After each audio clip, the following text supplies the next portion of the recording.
All right, hello, welcome. This is Apocalypse, and we're going to run the Beastmen.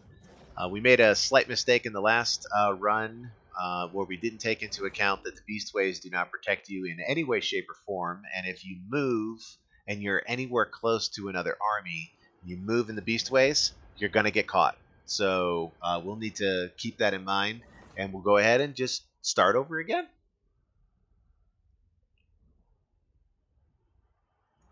All right.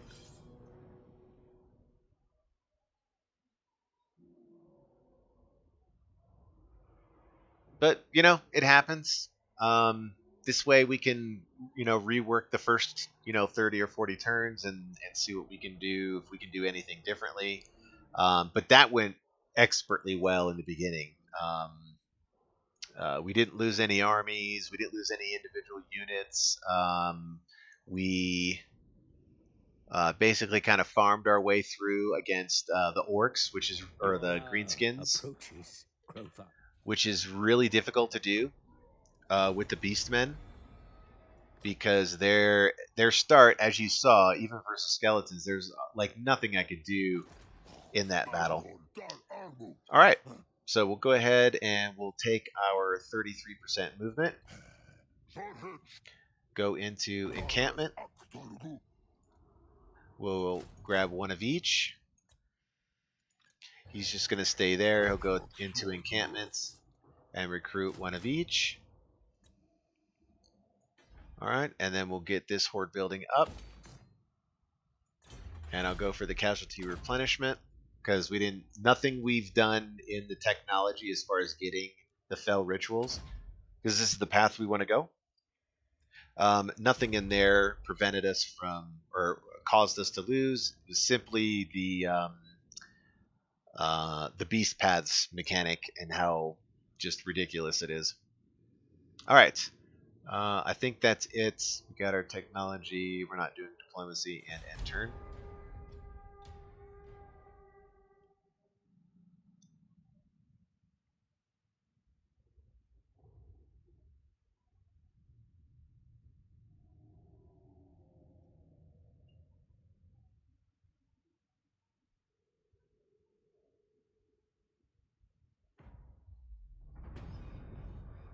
And you're not like invisible at all when you go into the beast paths, so keep that in mind. They can totally see where you're at and everything. It provides no protection whatsoever.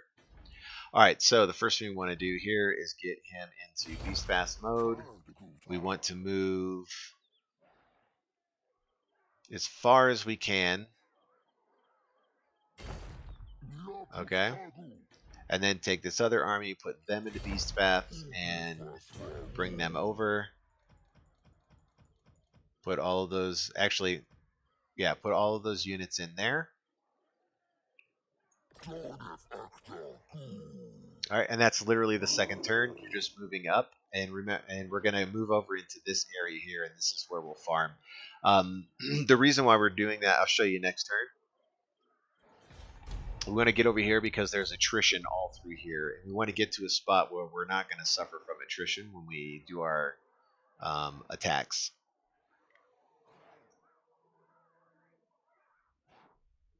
Okay, they'll come out.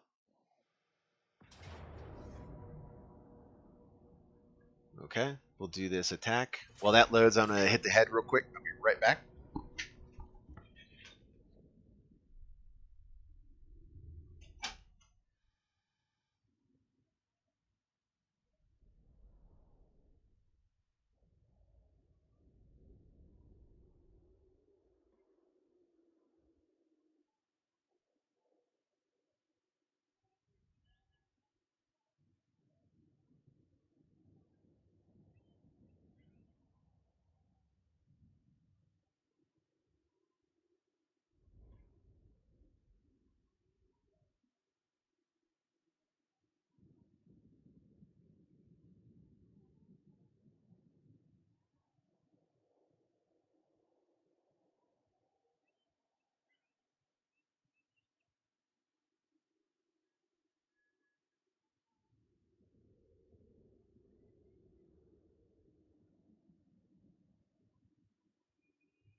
Okay. Oh, look, and they did it the same thing again. Literally the same thing again. This is the worst way to enter a battle.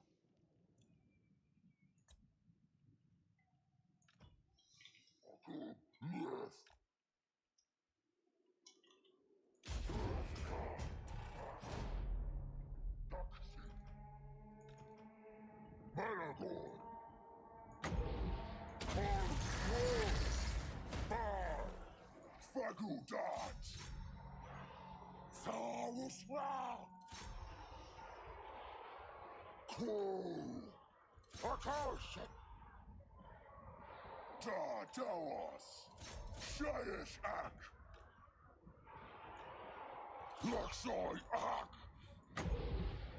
the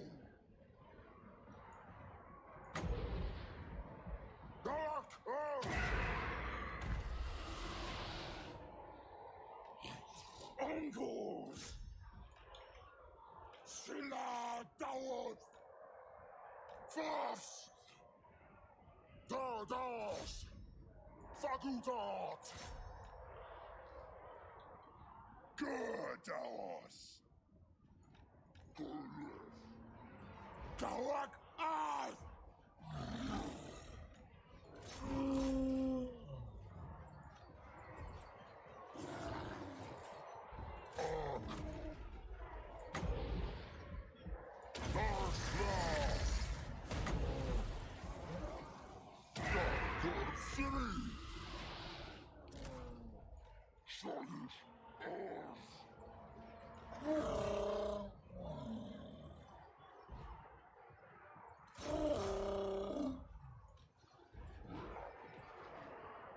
Just keep the focus fire going.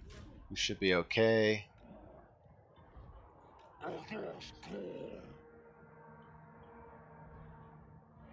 This could potentially be bad.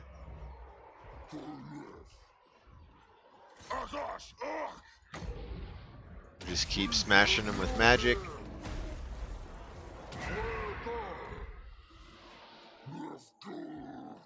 Yeah, that's not going to go well for him. Get him out of there.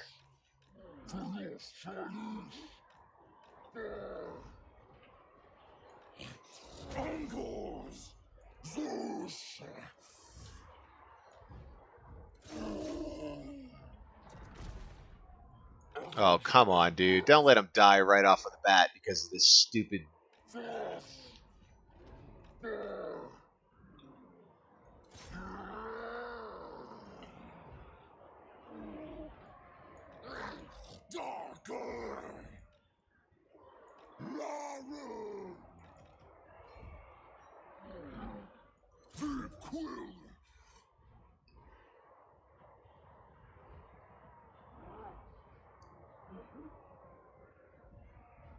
Yeah, this'll end this campaign real quick if he freaking dies. Oh my god!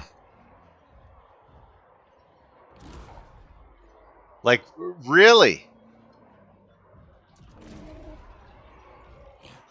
Here comes the frustration. What a stupid, stupid place to put me.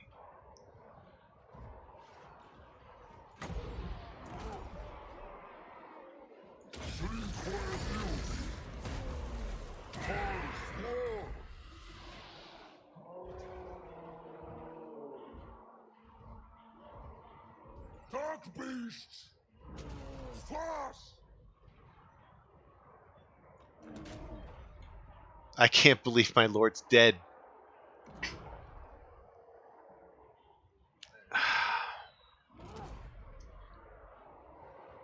Undors! Will act!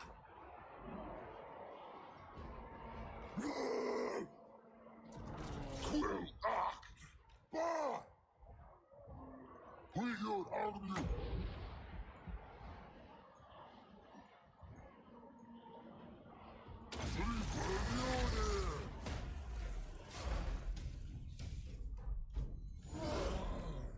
Wow. just wow. Well, at least we got rid of that army.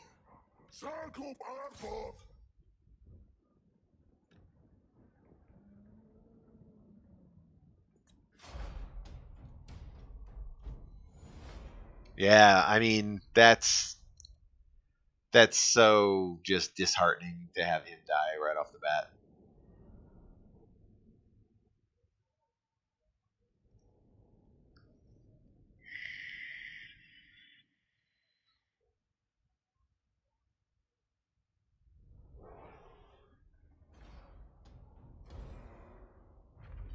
Other than that, that was a pretty good battle, considering.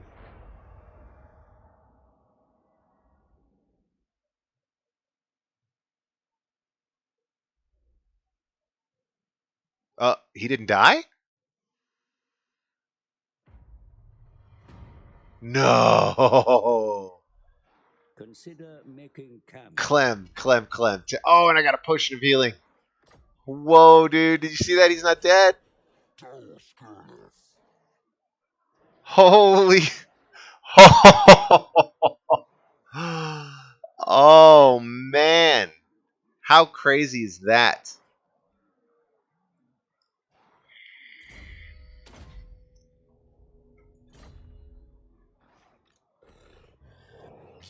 I don't know. He's literally got one hit point.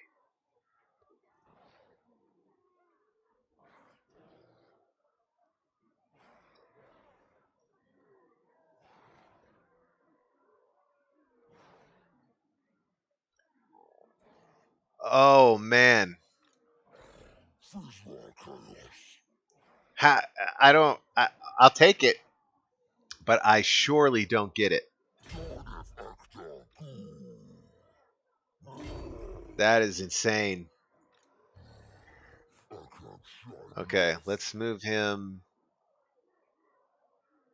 We got to get him out of the goo.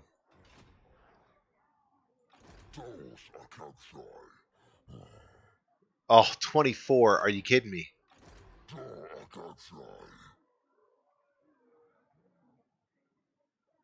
Come on, get him right on the edge there. 24.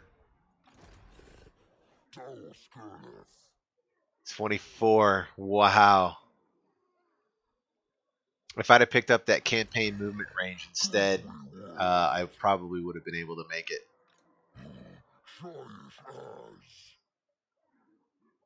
Yeah, it's 24 everywhere we go. If you can't do it, you might as well just go all the way over there. Okay. And let's just get over there.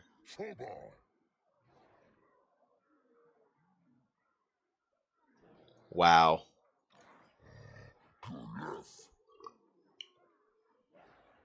All right, we got to protect him. I can't believe he lived. I just that is that is just so crazy. Yeah, I'm gonna leave that on him so that when we get into battle, I can heal him. That is that is. What are the odds? Okay, we can't recruit. We can't do anything. We've used our movement, and that's the end.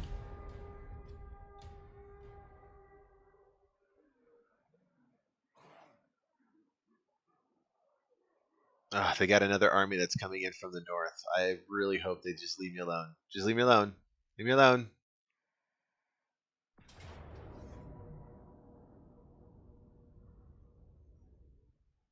Okay, this is doable. Wow. Holy.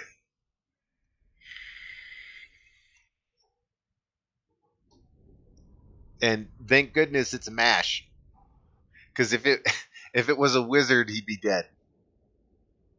Oh my god! And the reinforcements are coming in the back.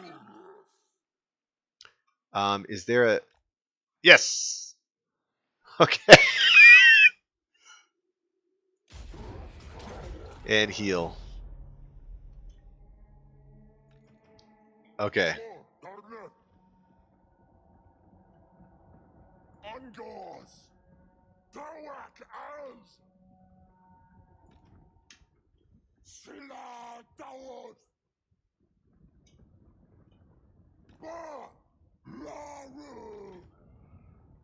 Nasha Wushra.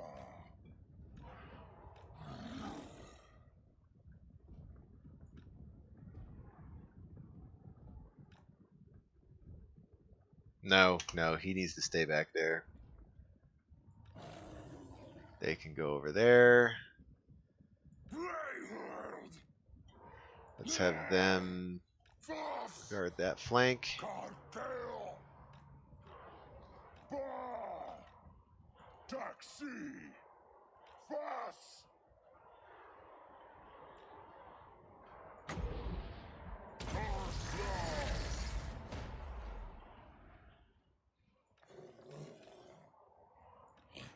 Angles. Bar. Chaos Girth. Oh, this is, Bar.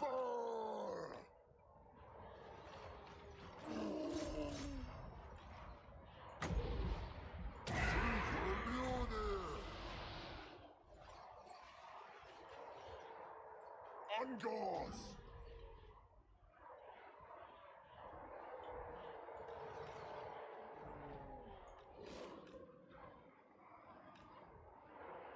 Cloven ones.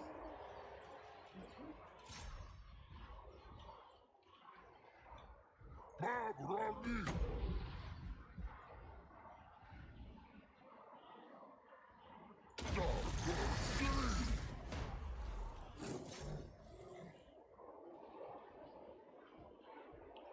all right, get out. Look at that. That damage they take.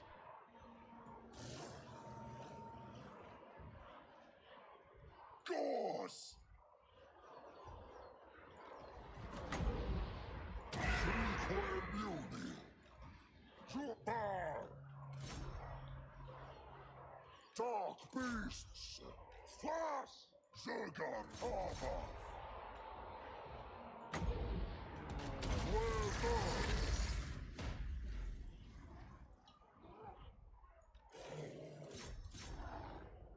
Angles.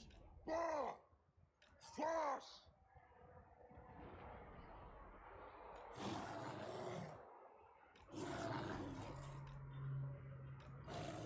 Oh, they're the worst. Get out of there. Angles. Bar. Fast. Fast. Chaos.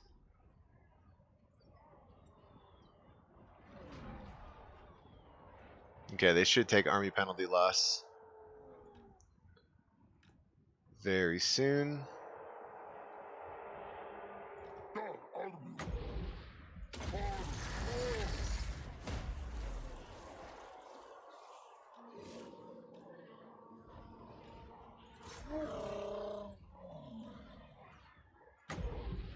Okay, army penalty loss.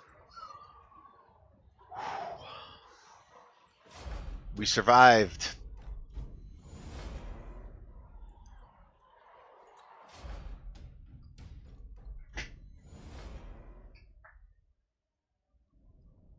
And he actually got some hit points. That, oh man, the luck of him coming back with 1 hit point and not dying, and him getting the potion of healing, like clutch, all based on RNG.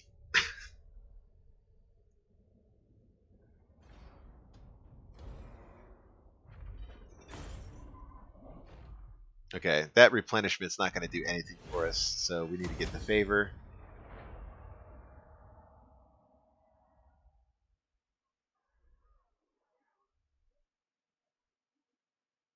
That's fine. There's the next army that's coming after us. The beast All right. paths are hidden ways. All right, we got to get Known the only magic to up cloven with ones. him. Use them, my Yeah, the beast paths. The beast paths are your doom.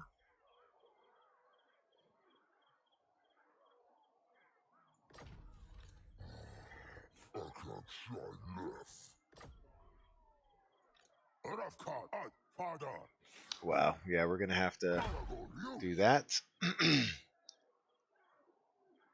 And we're going to have to... I think we're just going to recruit. 2 of them, 2 spears. Or actually, let's go 1 spear, 1 archer.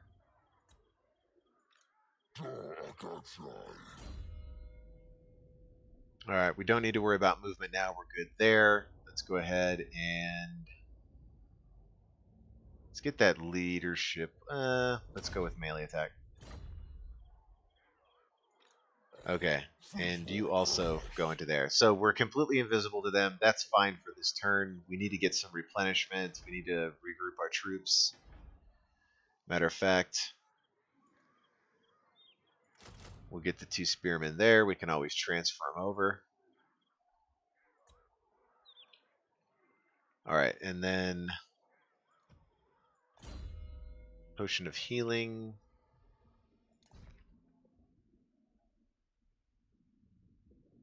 We actually want him to get that, because he can put it on himself. And then we got the feather. There we go. Alright. And then we go. Alright, now hopefully they can't see us.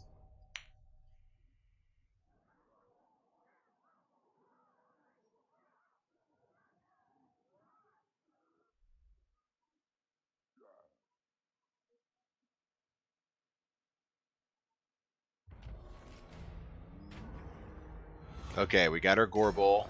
That's going to help out a lot. Put him in there.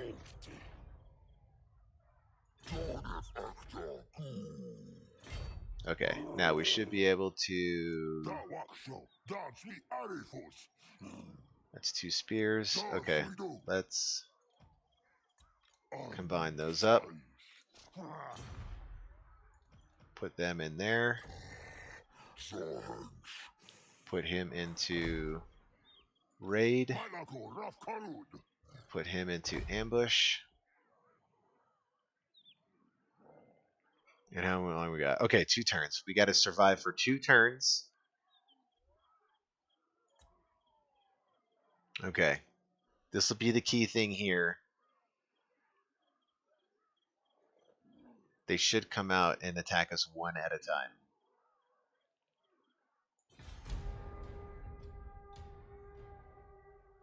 So this is the bait and switch, Clem. So you have this one dude who's all by himself in raid stance. So he's the bait. And then Malagor in ambush. And hopefully the ambush will happen where when they come in, we ambush them. 9 times out of 10, it doesn't happen. Yeah, the ambush failed. And we don't get the other guy, but that's fine.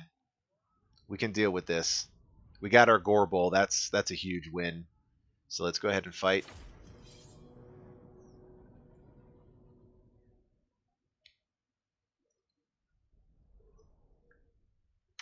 Now you might be tempted to compress these into 1, but don't, because in 2 turns, like I said, we'll have the full replenishment and we'll get them back. And these guys are much better than these.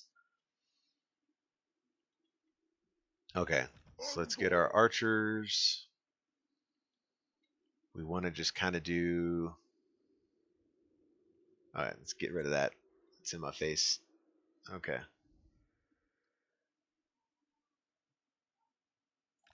Okay, let's do that. Matter of fact, let's just pull these guys. They can go in a long line. And we can move these guys closer. Okay. Alright, that's fine for them. Alright, these guys just stay in the back for now. We can pull these guys in the front there. Alright, and we want 3 spears there. And 3 spears there. The giant there. Okay, let's just put him over there. We're not really going to need him just yet. Malagor comes back there.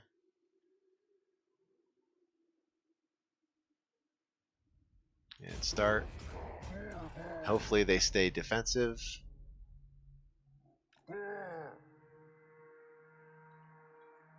War, darkness. Fire. And who's this? Icky Ironjaw. Okay, so that is a melee guy, so that's good. We your army. Quim dark. Fire. Corborn. Quipsack.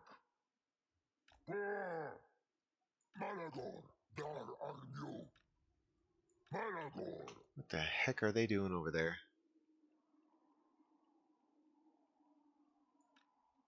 Rough Karud. Quim dark. Fire.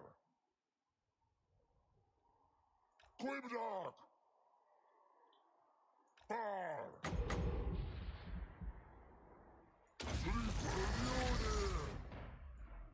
Quim dark.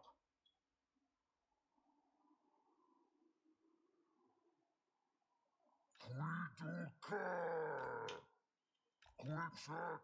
Oh, it's because they're way over there. Just put them over here for now. Corborn. Fire. Yeah, now they'll come back. Malagor. Fire. Okay, let's speed it up.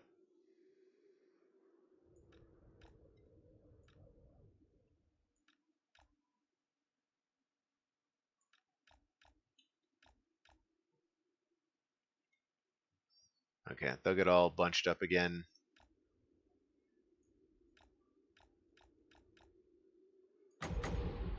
Oh, that would have been a good spot.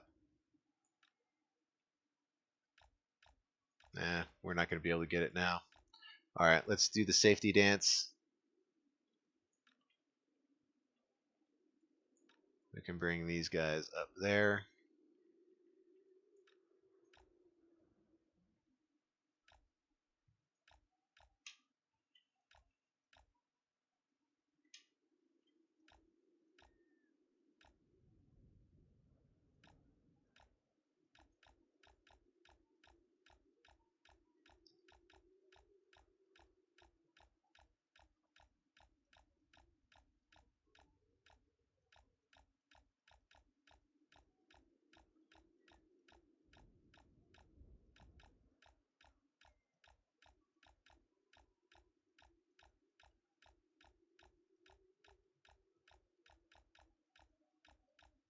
The circles is probably the best way to do it. You can go left and right. Do not go forward and back. We took an arrow shot there.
Okay, one more volley.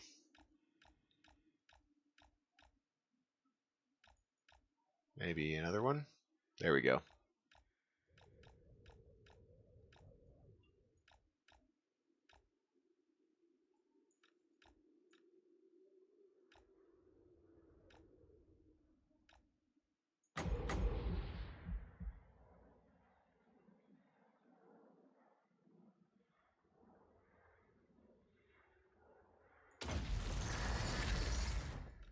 Okay, that should cause them to come in.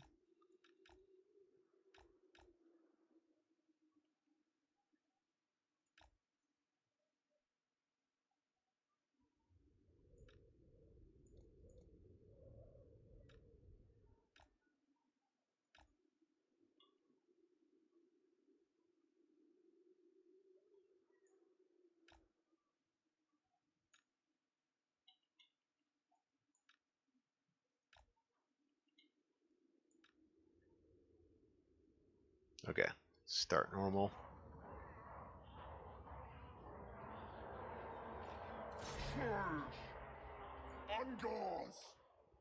Okay, just follow that.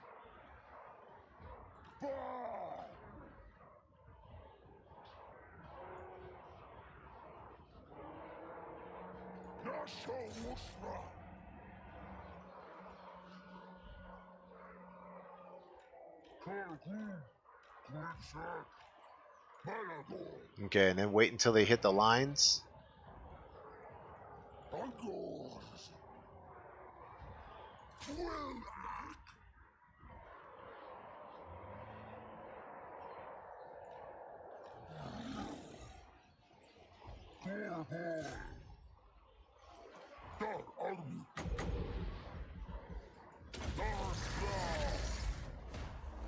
Oh, of course I forget about them.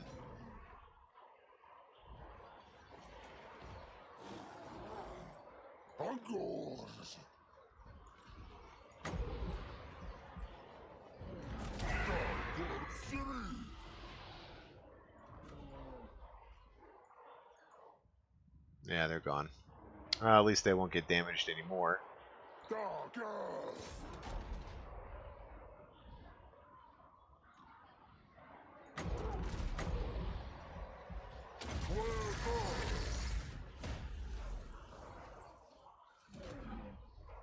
Dark beasts! Ungors! Black Sire!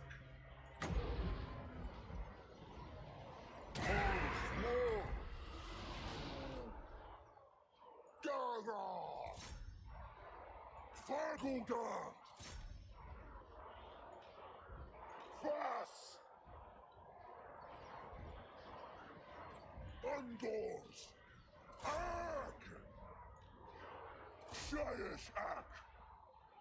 Chaos Girth! Bah!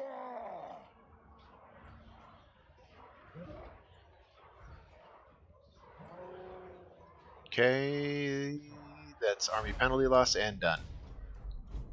Ungors!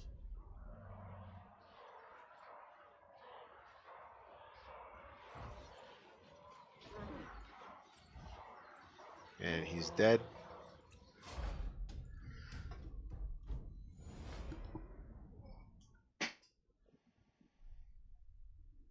Oh, yeah.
Oh, hey, reinforcements are coming from behind.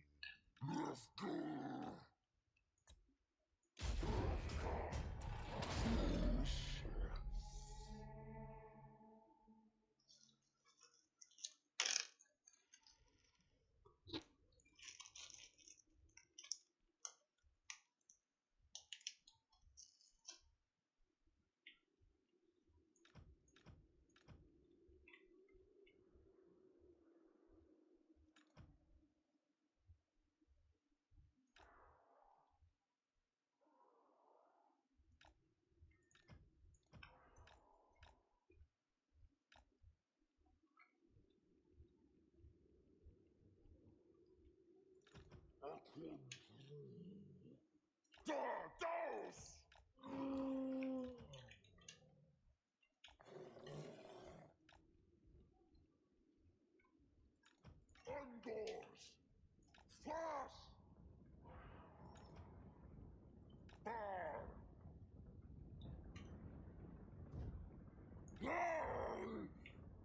Angors. Bar.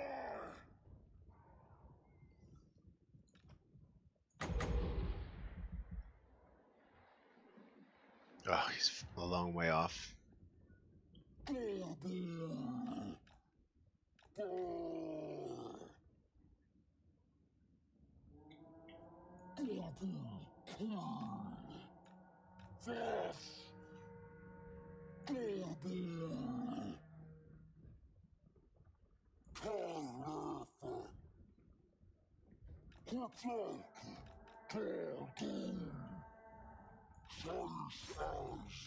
We gotta slow him up. Nasha Wushra. Quo.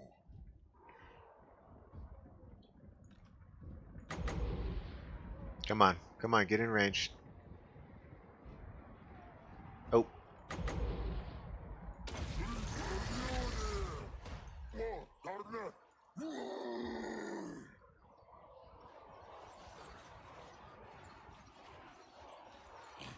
Angors.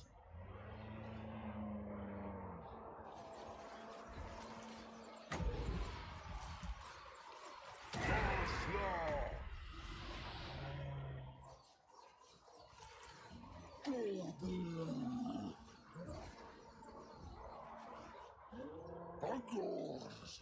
Zeus. oh, I see you trying to sneak through there, you little shizes. Hail. Magrani.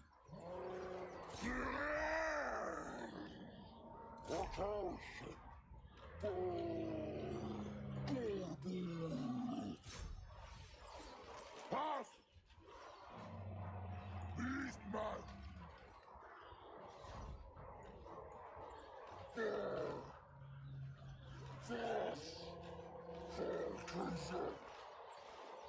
Hey, Sean, I'm doing good. How are you? I'm really trying to try these Beastmen. Malagor. Hasn't been going well. It's been going a lot better today than yesterday. Yesterday, I was kind of beating my head against the wall. Today, it's definitely easier.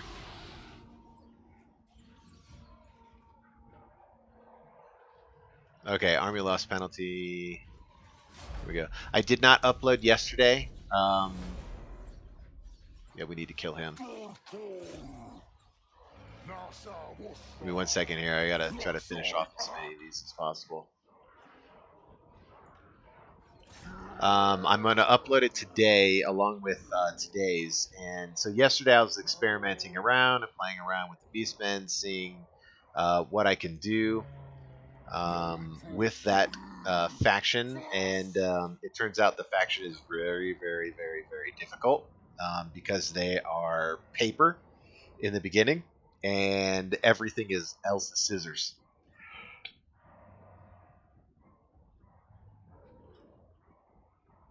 So actually, no, we don't want to kill him. He's a melee. We want to leave him. Only the mages we want to destroy. Okay. So, and then today's campaign, I was doing really, really well. And I got caught by the Tomb Kings in the Beast Ways, in the Beast Paths. So, just as an FYI, yeah, it's paper versus shredder, really. Good one, Clem. Um, the beast paths do not protect you in any way. They're actually not good at all, because if you're in the beast way and you're anywhere near, not even within the what do you want to call it? The zone of control. If you're outside the zone of control and you move using the beast paths, they can catch you, right? And then you're done. If you lose that battle, you're done. So I lost to the Tomb Kings that way. Although I did kill his Kemrian War Sphinx. And I did do a lot of damage to his army. Alright, is this one going to come out?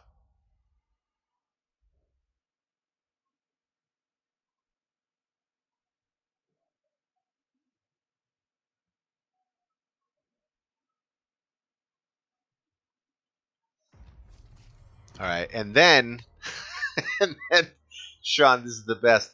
So, I start a new campaign because it went well, other than getting caught in the beast paths and that lesson of hey, the beast paths do not make you safe. Um, I started over, and then on turn two, this dude So scurrilous. he gets attacked, and the full army of Malagor comes in from behind for reinforcement, and they all come in one at a time through this really horrible spot in the beast path map. You know how it's very rectangular, and they send the cavalry after Goros, and they kill him on turn two. So then I'm like, oh, that sucks. That's so horrible. Um, Turns out he didn't die. They let me keep him with one hit point, and they gave him the potion of healing. So what could have been really, really, really bad ended up being pretty good in the long run.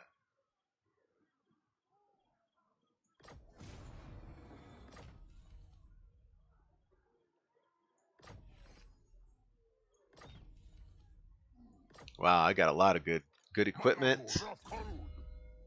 All right, we want to get the Vile Tide and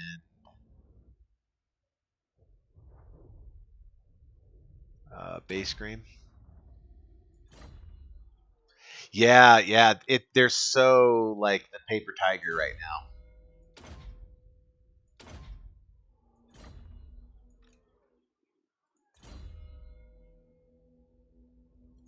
Got to get that defense, man. All right, so now Malagor. we're not in very good shape at all. We can't really attack anybody, so we need to get him. We need to do a little movement here. So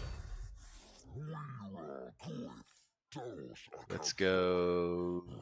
Let's go right there and encamp, and let's go there and encamp. That way they think we're gone, and we can get that full moon because we're in no shape to be attacking anybody right now. We took a lot of damage. And the greenskins, as bad as they are end game, well, I wouldn't say super bad, but anyway, in the beginning, tier one versus tier one, the greenskins are awesome. And so we want to get in as many battles as we can, but we also want to live. So we're going to hide for this turn.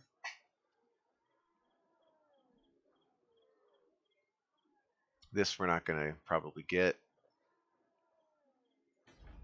All right, now we could um, like sync these up and then recruit more, but we're going to get a full moon pretty soon, so that's fine. Now let's just hope that they can't find us.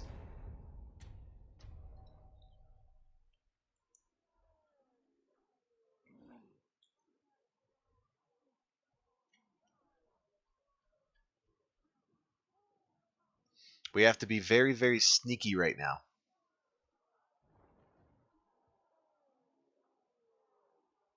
Oh, and Sean, um, I know you and Bert the Beast were. Let me make sure that's right. All damage units replenished. Okay. Had mentioned that because you guys are in Europe, you don't really catch the beginning of my streams and stuff. So I'm adjusting the schedule for more European viewing. So instead of starting at 9 a.m. my time, I'm starting at noon my time. So and then I'm running until like 7. So I still got like another 3 hours. Well, 2.5 hours left in the stream, so you can catch the live stream. And then if you notice the title, Sean, I'm only 16 away from affiliate now.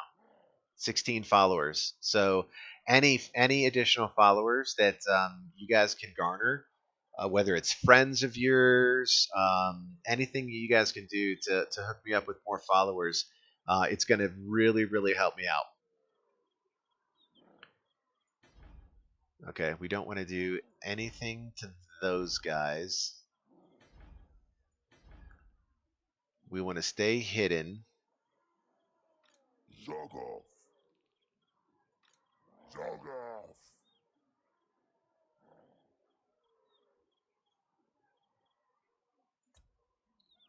Okay, I think we're good. And now we stay hidden.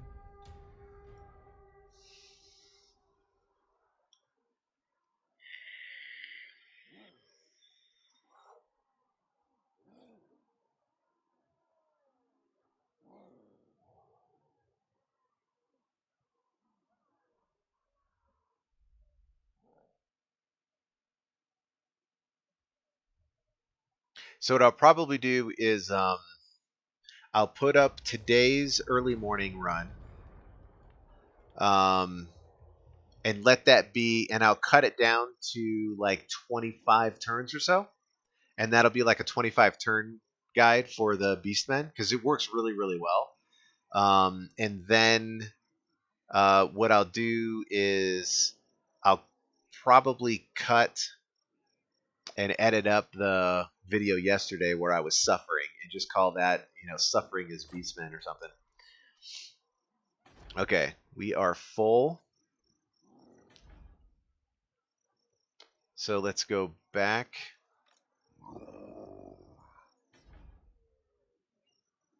Okay, we want to get out of there. All right, he's got that other army, but what we want to do here is come to about there. Actually, we're going to tempt the fates. We're going to siege with him. Yeah, the second video will be how not to play Beastmen, because Beastmen are not chaos.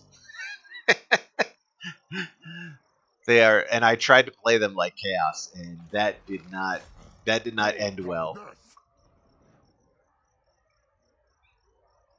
Okay, they're still within range. It's fine.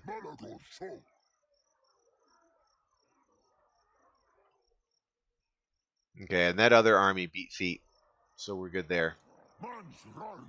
Okay, keep that guy on there. Attack. Alright, we should be able to take these guys out, no problem. We'll give that to our Gore Bowl and fight. Yeah, so, and I also changed up the days. So I'm taking Monday and Tuesdays off.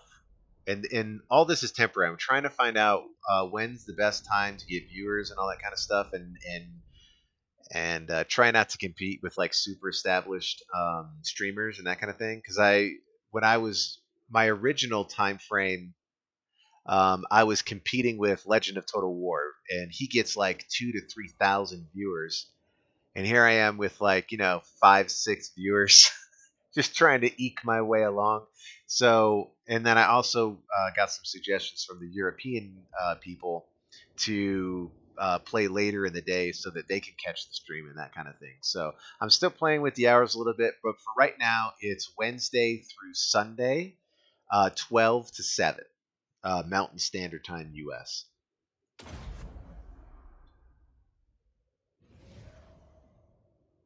But yeah, anything that anyone can do to help me get those last 16 followers, or if you're watching now and you want to help me out, go ahead and hit that follow button, and you'll get me one step closer to affiliate status, which will assist in me actually being able to do this permanent.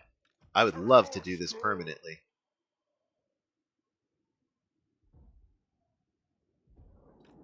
Okay, just adjust this like so. Bring these guys down. We'll just go with Flying Wing here on both sides. Bring them over there. Get the Gore Bowl up. And hide in there. Yeah, yesterday's was how not to play Beastmen. AKA, Beastmen are not chaos. But I watched a lot of tutorials and stuff, and they were being, I think, overly cautious as playing as the Beastmen.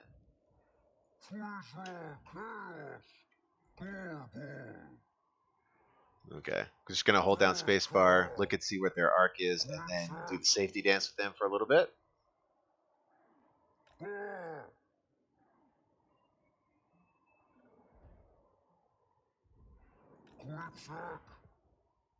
I would say yes, because they have like some of the cooler units in the game with the Minotaur and the Cygor and Centaurs and that kind of stuff.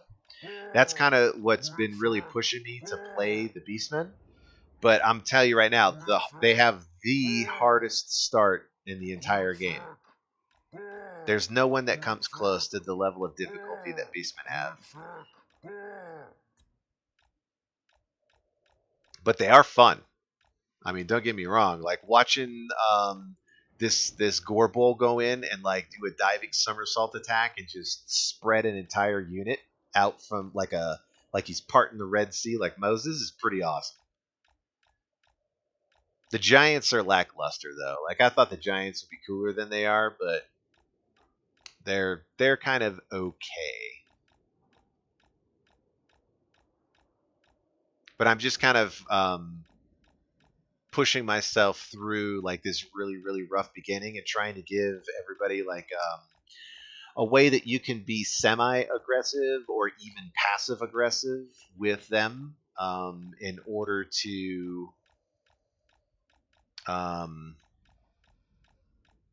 get the levels up on your lords and that kind of stuff. Oh, that's a big wall of text there, Sean. Here, hold on. Sean says, yeah, so I'm 7 hours ahead of you in the UK, so if you started at noon, it'd be 7 p.m. here.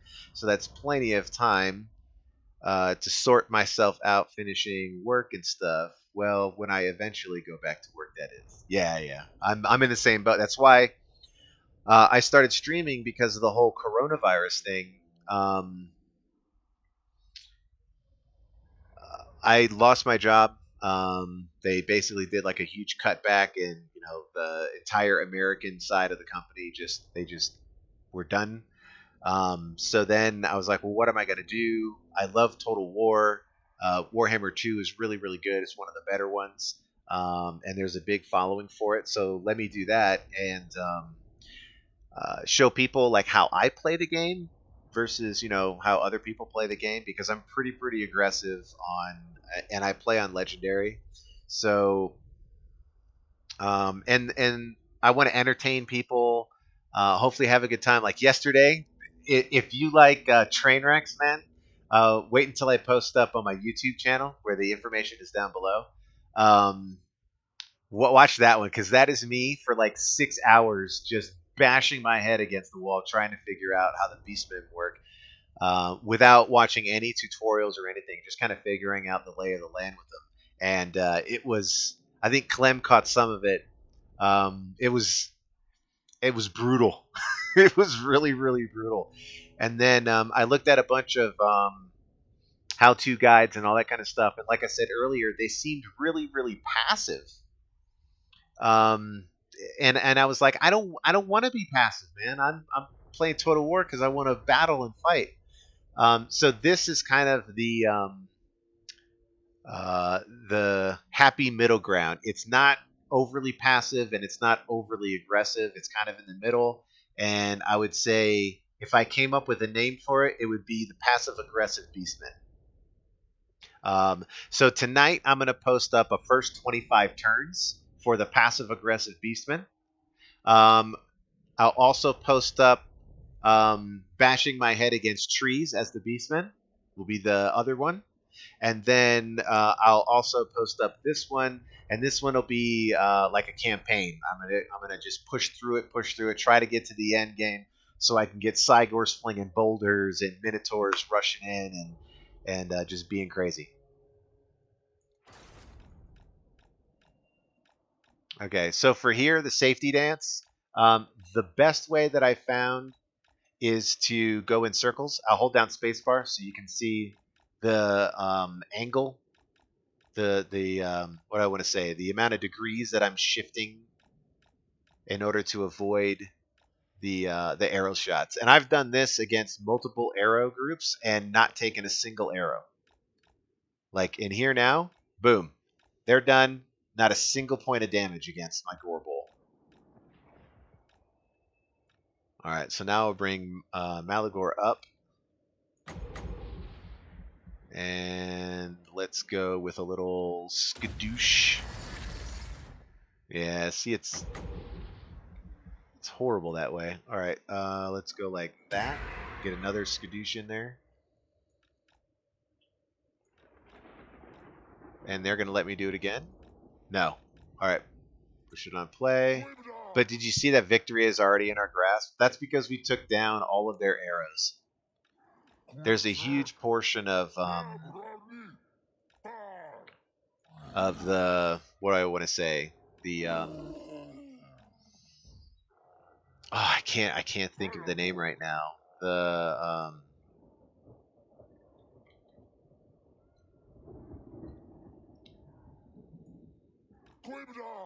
The power of the, I can't remember it because you don't have it on legendary where you can see the balance of power. That's what it is.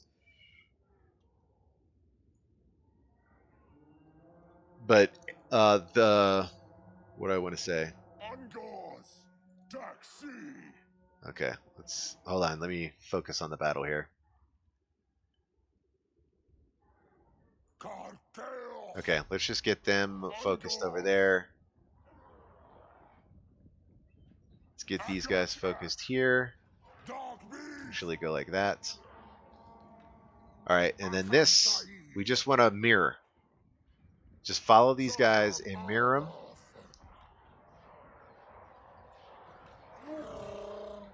Get set up, take the charge, and let these guys deal the damage. Okay, that's fine. We'll deal the damage there. This is decent. Alright. And now we deal some good damage.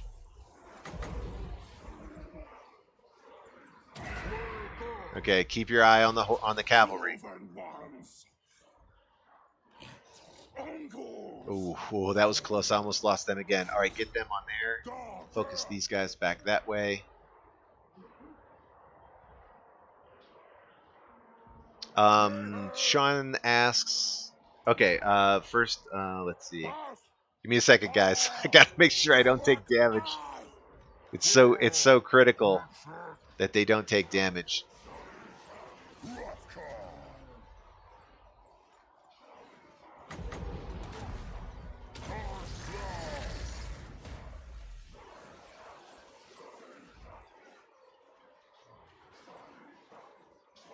Give me a moment.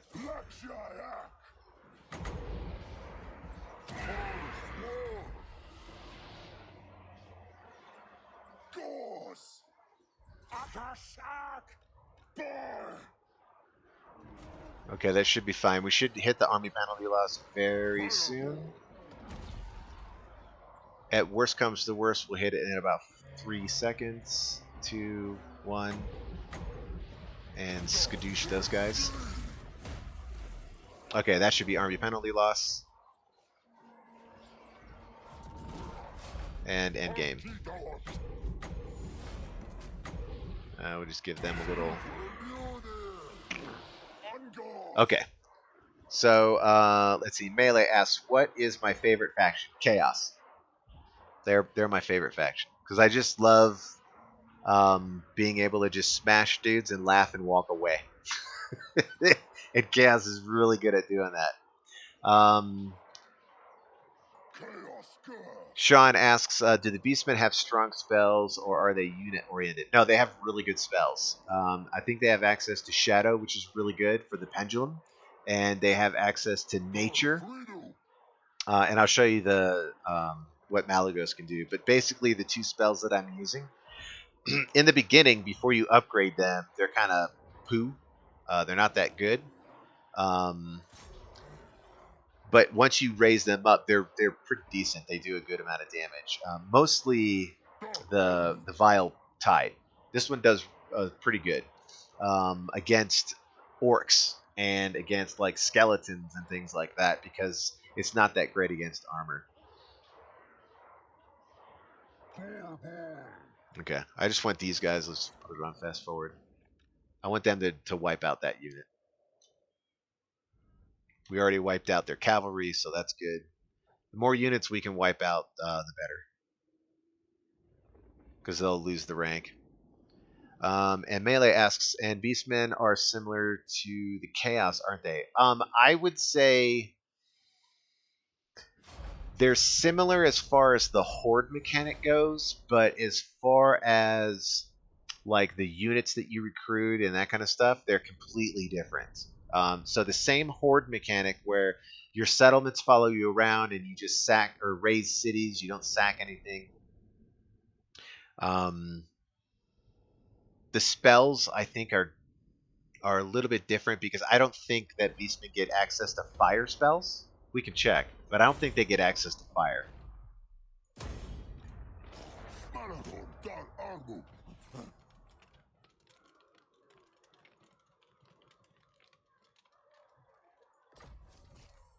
Oh, that's really good.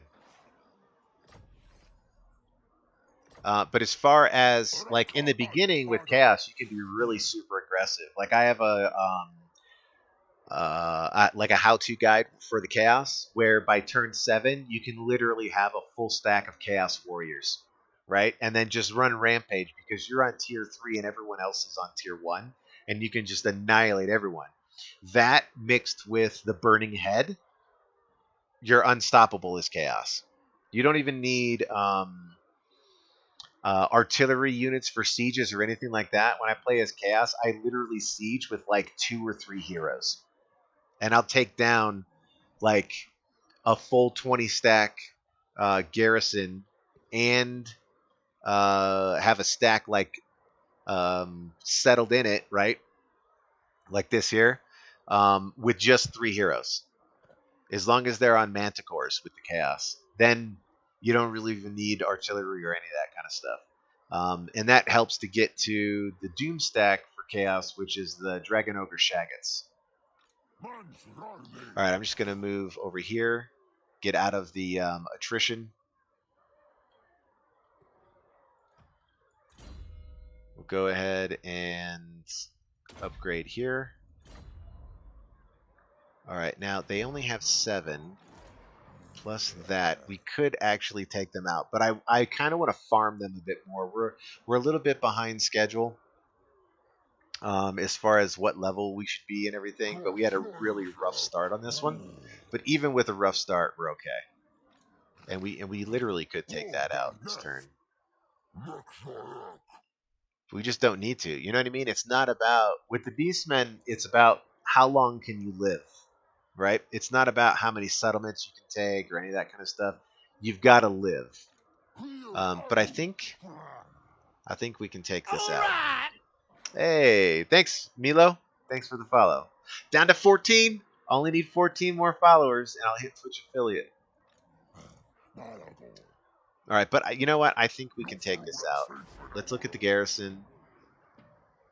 They got archers and Savage Orc Biggins. Let's look at the state. We're about half health with those guys. Pretty decent with our front line. We have all of that. Plus we have magic. He's full health.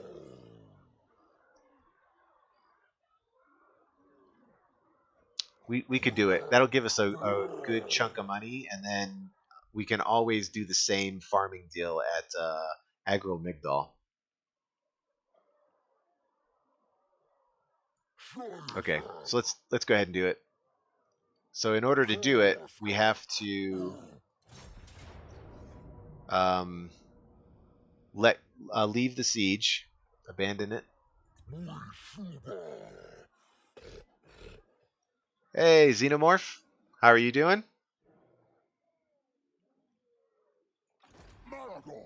All right, and we have to attack with Malagor because he's going to have the giant, which will allow us to bypass siege.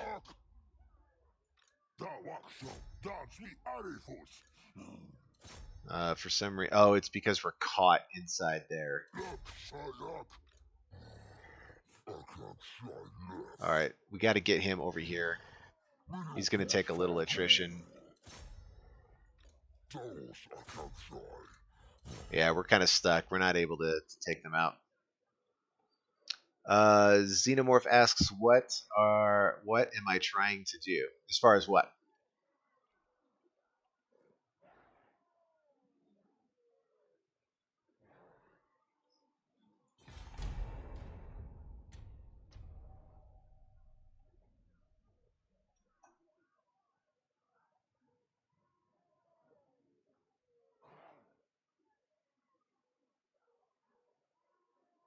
You do now. You did not need to break siege. If I wanted to attack them right away, I would have needed to because they were. I don't have any siege equipment, and I didn't want. I wanted to attack immediately.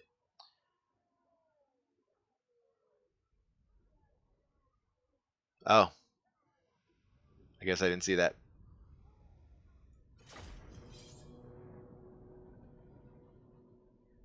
But even if the, I'm pretty sure if the giant is in the reinforcing army, it doesn't take that into account, and you still have to do siege.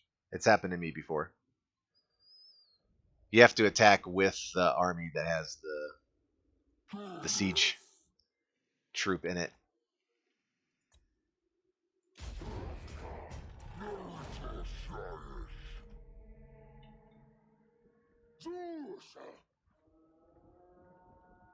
Yeah, this is not the most optimal way to start this.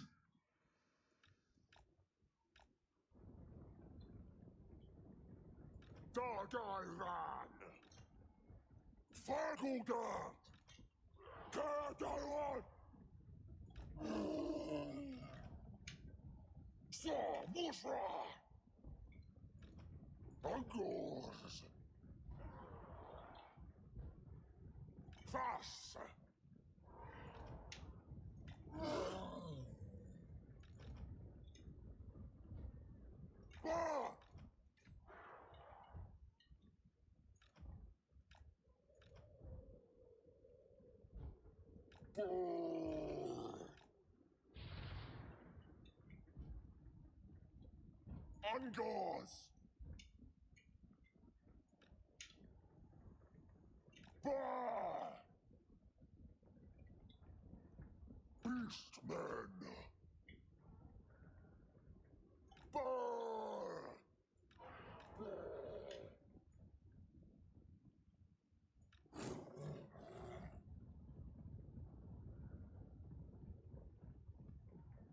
Beastmen!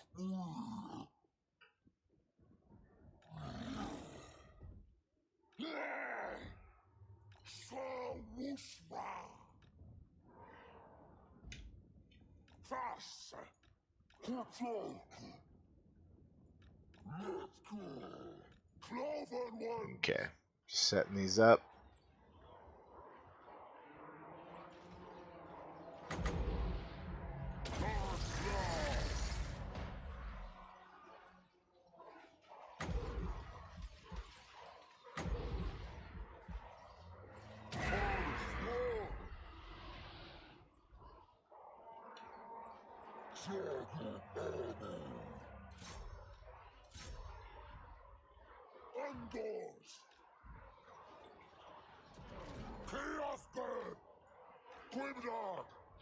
Okay, we can do that next time.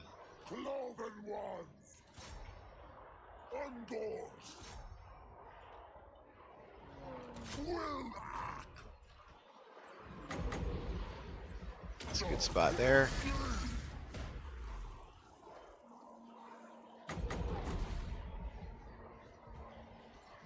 Let's get some of those archers.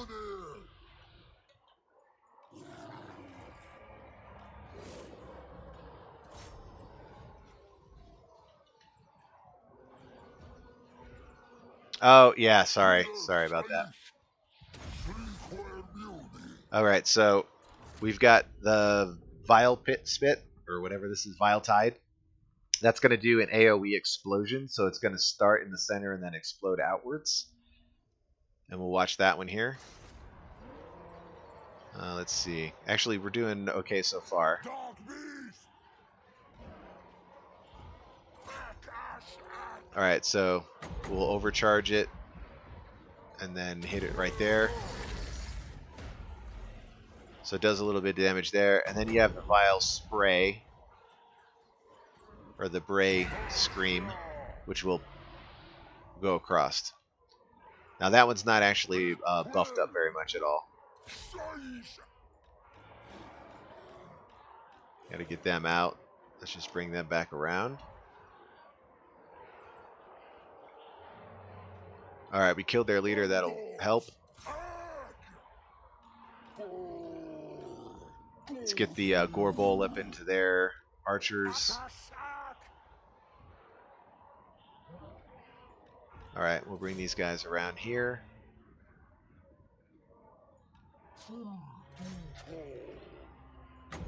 Okay, we're not going to be able to overcast it, but it'll be a little bit of damage.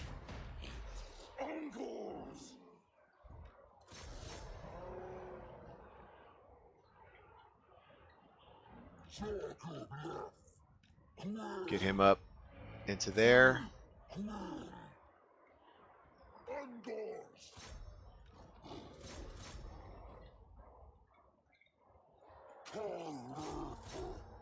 on. Shoot. Or loose.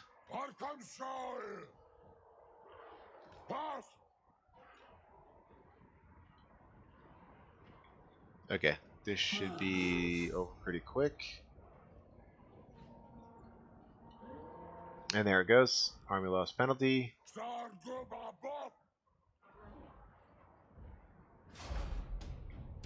And they're gone. Alright, so that actually worked out because now they're completely empty.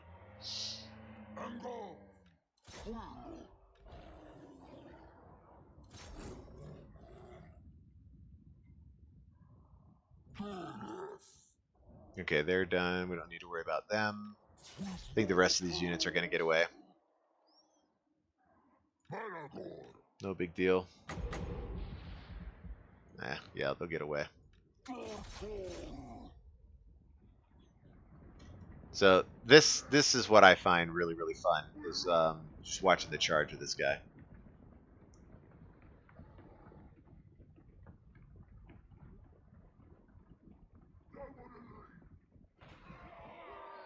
He does like a somersault into him. Sean, you took some losses thanks to that reinforcement spawn, though. Yeah, but at least their reinforcements are not going to be. They're not really going to be able to be replenished by the time I attack them, and because of the full moon, all of my units will be full. So it actually it drew them out and caused them damage, so that's fine. Alright, we're just going to get the favor.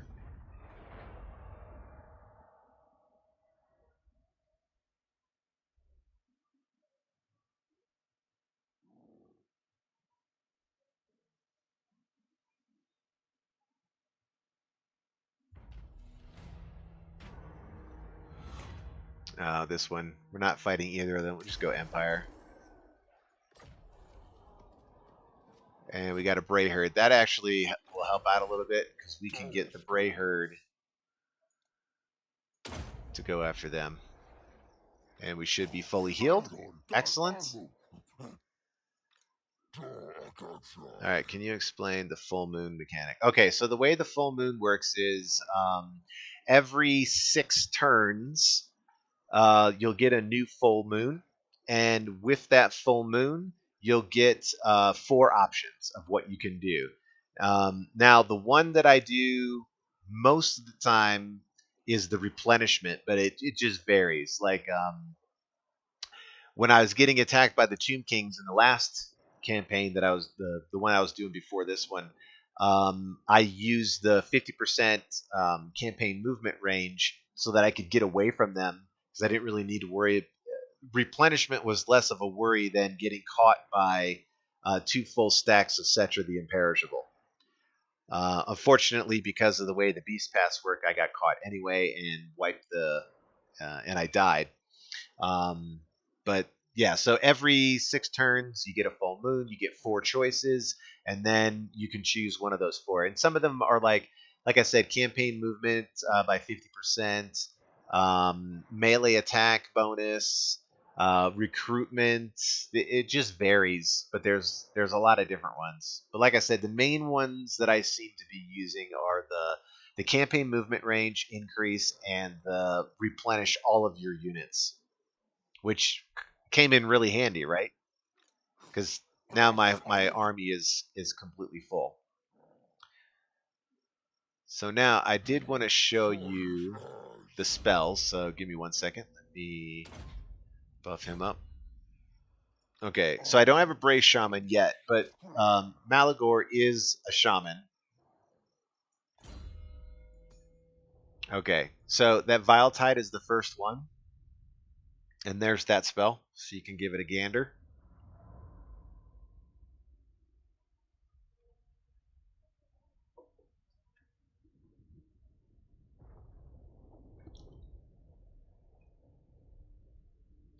And when you buff it up, it gets armor piercing, which is really good.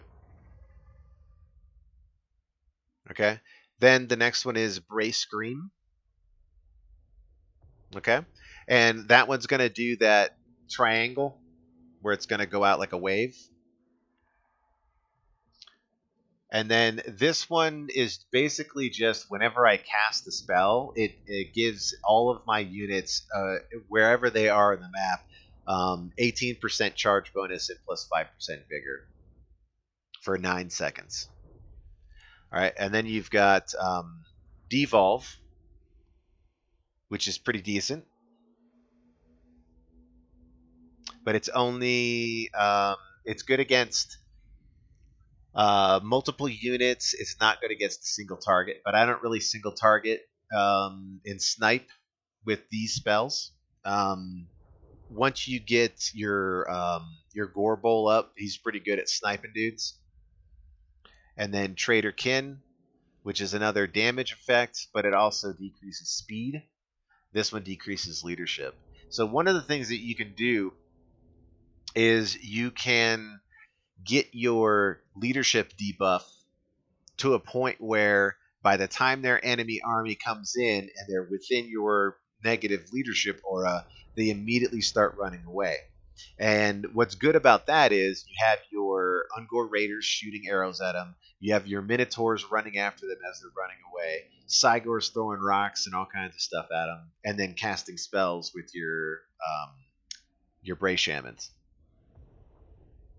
Okay, so anyway, keep moving down. Then we have the Mantle of Gorok, which is a buff, but it also gives you a debuff of 30 minus 30 armor. Savage Dominion, which brings in a Cygor, and then your Magic Bruisers and Arcane Conduit. This one is just added leadership, and this is just this is kind of typical with the lords. You'll get some of these lords that have bonuses to fully ranked out dudes units.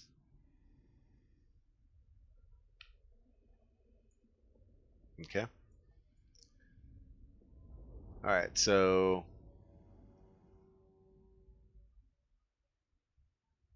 let me get that because it's already got it. So we'll go ahead and keep doing that. Now, normally, like if you're doing Kazrak or one of the other guys, you might want to go into the Gargantuan Hooves and get the recruitment cost down right away and the upkeep cost down right away.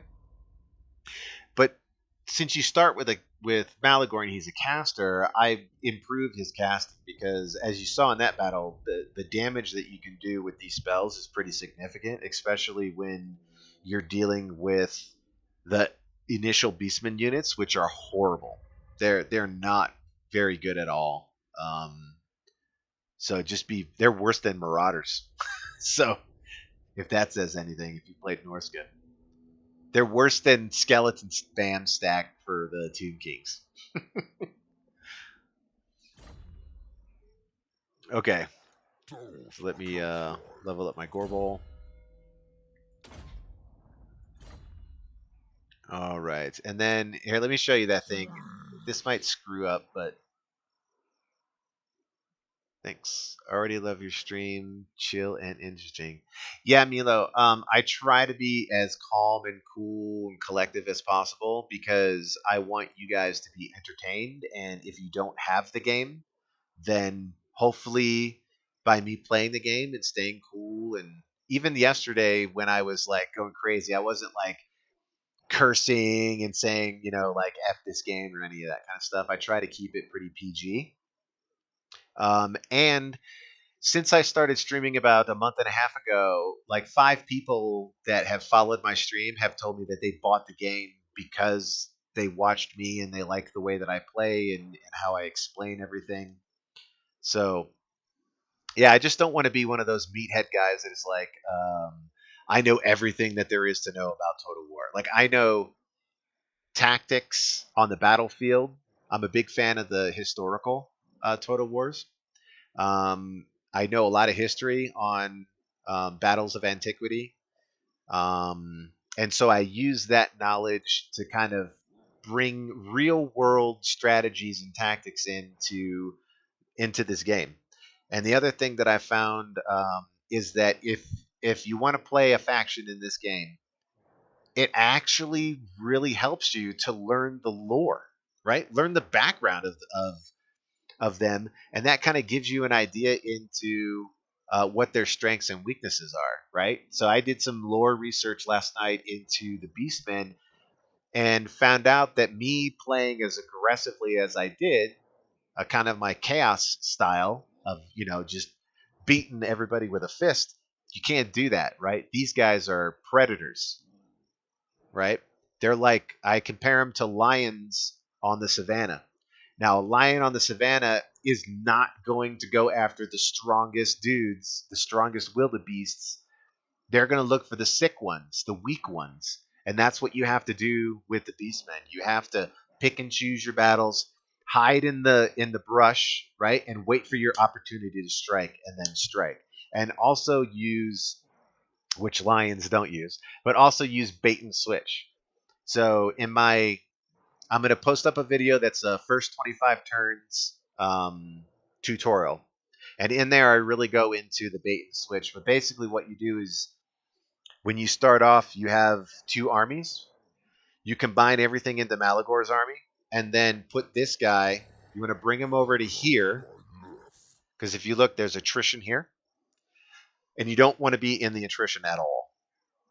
So you put him over here and you put him in raid stance all by himself. So he's like, oh, I'm this little minotaur and I can't take care of myself, right?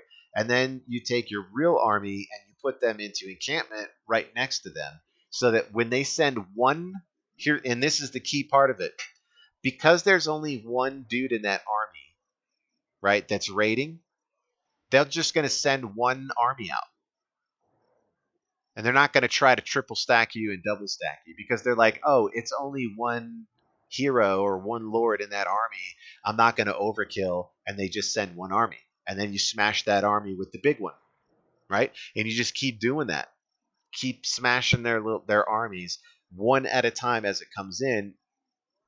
The thing that you need to really work on is getting your ambush chance up because you want to ambush them versus just a regular attack. Okay, so now, if I take this guy here, I'll, I kind of want to show you, but if I do this, there's no like going back.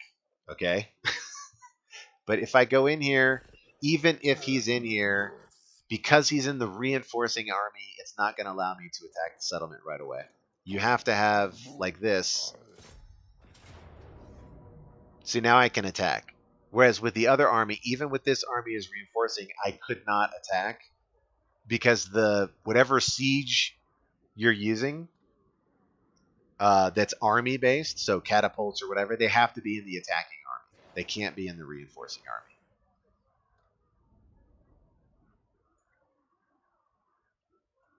Okay, so we're good here. They're mostly damaged. We'll go ahead and do an attack.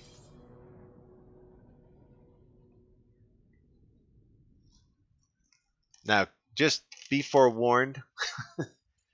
um, This game is on Legendary, and I cheese an awful lot when I need to. I don't overly cheese.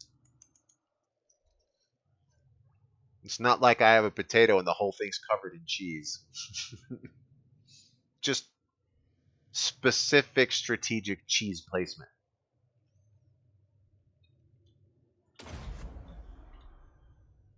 Malagor.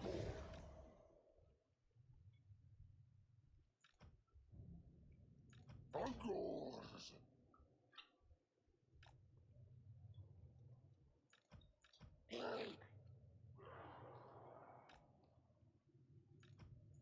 Kara.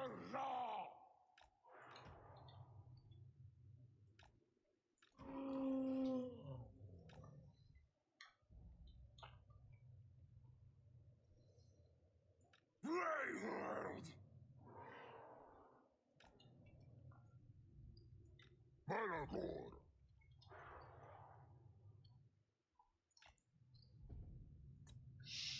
Mila says, I bought the game. I bought a game 2 months ago, but I don't have all the DLCs. Now I really want to buy either Beastmen or Vampire Coast or Tomb Kings. Okay.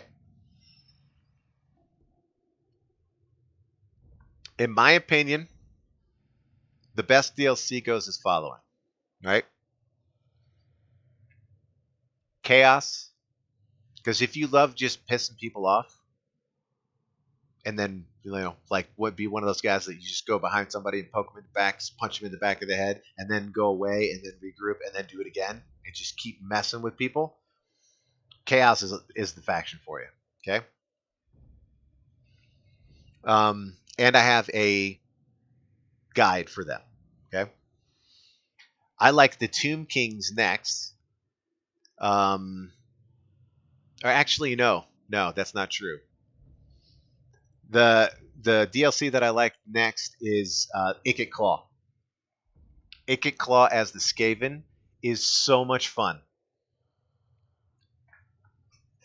That like a tremendous amount of fun.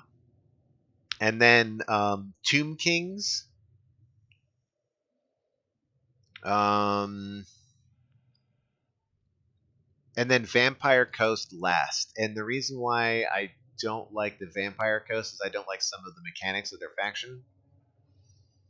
And I don't have it, so I've only seen people watching it, and from what I've seen, it's hit and miss kind of a thing. Like I'd rather play Lizardmen than the Vampire Coasts. Lizardmen are fun, especially like when you start the game and for the first 40 turns you're running with an army of nothing but like heroes and skink cohorts with javelins. That's really fun. And then you go to the Stegadon Doomstack after that. So you literally go from tier 1 to tier 4. You don't recruit anything in between. But it just depends on your style, what you want to get out of the game, how you have fun with it, and that kind of a thing, as to, like what faction you're going to have the most fun with. But I thought the Team Kings would kind of suck. And I have a campaign that I did with them. Where's the Beastmen? I'll tell you once I get to endgame. I've only suffered through the beginning game with Beastmen, but I can playing through them as much as I have over the past 2 days. Yeah, Wood Elves are good, but their mechanic is really weird as far as like how they build settlements outside. They're just outposts. They're not full on settlements, and so I found that kind of restrictive. You know what I mean? But they're good. I mean, dude, don't get on the business end of a wood elf archer army. No, thank you. Sean likes vampires. Vlad for the win. Yeah, so Sean was there when I did my Vlad von Karstein campaign, and that one is fun because again, going back to the lore, right? You have think of it like World War Z, right? All of your zombies and everything are like in this group, and they're just marching through, running toward whatever, as the like this big blob of skeletons. So what you do is you only recruit skeletons because the upkeep cost very, very quickly becomes 0. You pay nothing for skeleton units, right? So then what you do is you blob them up in a square, okay? And then move that square forward, and when they hit your blob, they're just going to envelop you. And when they envelop you around this way, like say my head is where the skeletons are, right? And then they envelop around you, then you take Wind of Death and you just go it just it just kill all of their units while your skeletons are in this blob.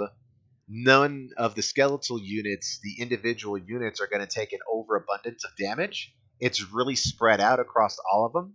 So your regenerative passive healing and your active healing works really, really well because of that. So it kind of fits with the lore, and their strength is magic. With the vampires, their magic is some of the best magic in the game.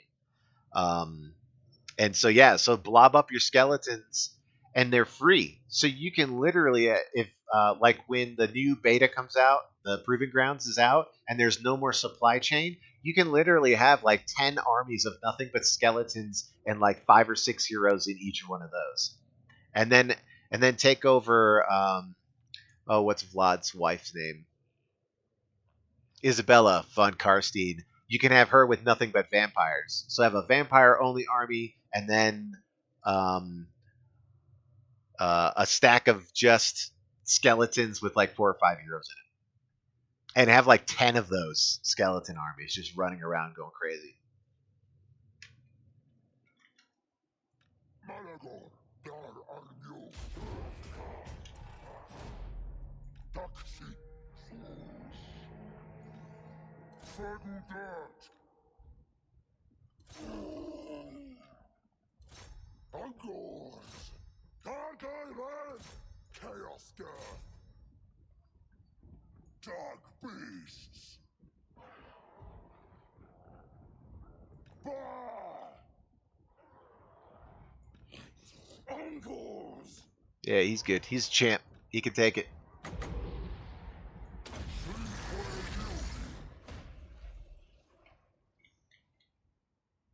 All right, so then get these 3. They can go there for now. These 3 can go on them. Get your boys up on the wall.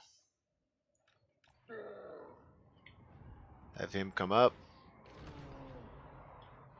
All right, now let's get these guys up here. All right, and now go in real close, because we want to get away from the archer towers. So we'll just put one there. All right, then we'll have these guys here.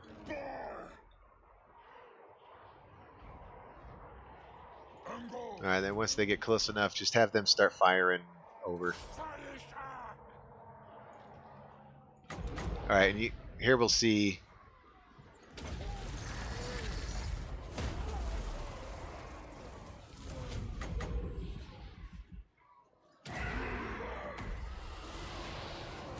So I mean, it's not a lot of damage, but we got to beef them up in order to get like a lot of damage coming out of them.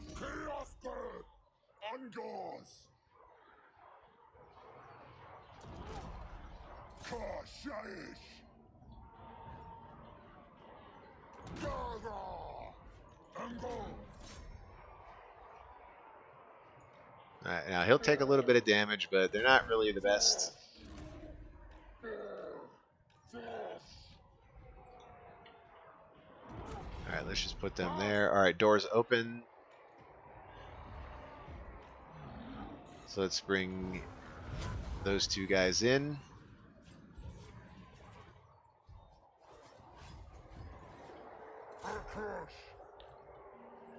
He's going to go... Oh, nope, he didn't go up. Good. All right, now we're going to come over here.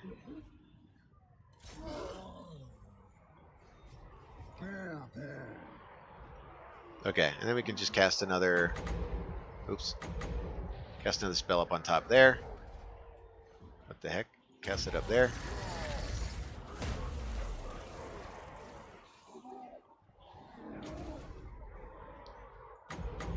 Alright, we can do another scream there. The nice thing about the scream is it pushes everybody back.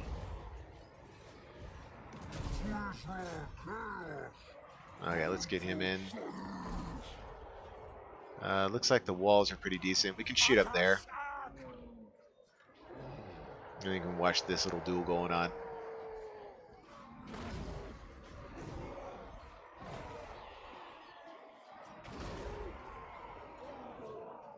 These guys are going cuckoo.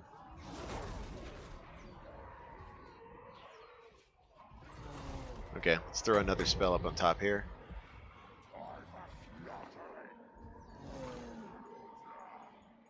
I think it's because I'm underneath. We come out. Alright, that should be army penalty loss pretty soon. Dude, he's just throwing this dude around, Saucebug.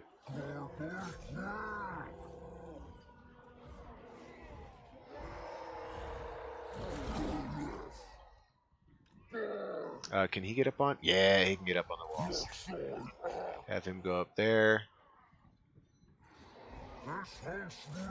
Alright, charge. And kill that fool.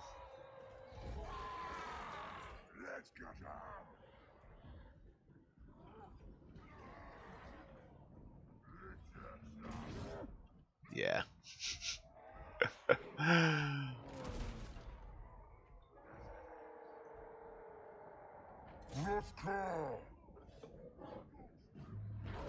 And that's one smush goblin.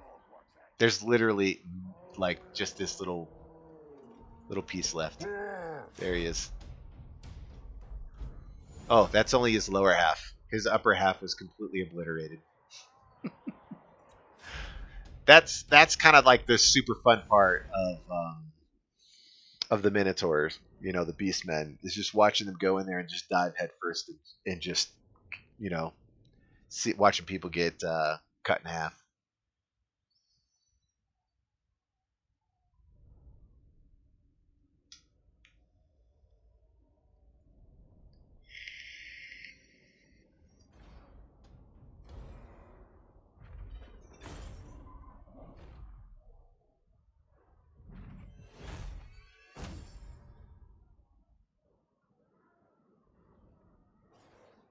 Okay. All right, now we have 8,000 gold. Because of our army size, we're losing about half a grand every turn. But 3 grand isn't really gonna do a whole lot. We can get the +8 horde growth, but then we wouldn't have a whole lot of money. Yeah, let's grab the money. Because you gotta time the growth with the money to build the buildings that you get with the growth, that kind of a thing.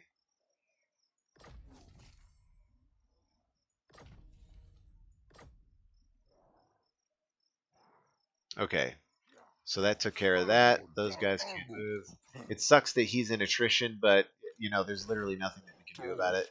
We can put this guy over here and just throw him into encampment so that he's invisible. Alright, and now I'll start going down and get Blessed by Evil for the upkeep cost down. But you can see the magic did a big chunk of the damage there. Alright, and then this guy, I really just get him buffed up. And then I do this more for... This would help in the beginning. But that... And anybody correct me if I'm wrong, but armor is purely for ranged attacks, like missile units and stuff. I don't really have too much of a problem with missile units because I do the safety dance as often as I can. So I go for this because this, in the long run, is going to be a lot better when you have +16 melee and a 36% bonus charge. Because eventually I want to get to, you know, Minotaur and Sigor and all that kind of stuff, and that's going to help them more than this missile resistance. At least in my mind. All right, yeah, so they are targeted down here just to get them out of the way. We could actually upgrade that. And we should have enough. Yeah, once we come out, we'll be able to upgrade there. This attrition's going to really suck. But you can't really do anything about it.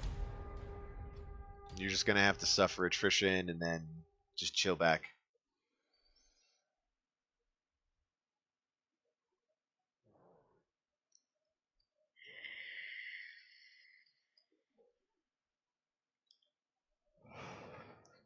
What would be great is if the Egyptians came in here, Cetra came in here and took that over and took that ruins loss, and then I came in and attacked them right after that. That'd be a really good one. Because you got to keep in mind for experience gain, it's not about the size of the army. You can literally fight an army with one lord in it, or you can fight an army with 3,000, 4,000 rats in it, and you're still going to get the same EXP for your lords and heroes. It's all on the how you win or lose for the heroic victory, decisive, and then close and all that kind of stuff going down.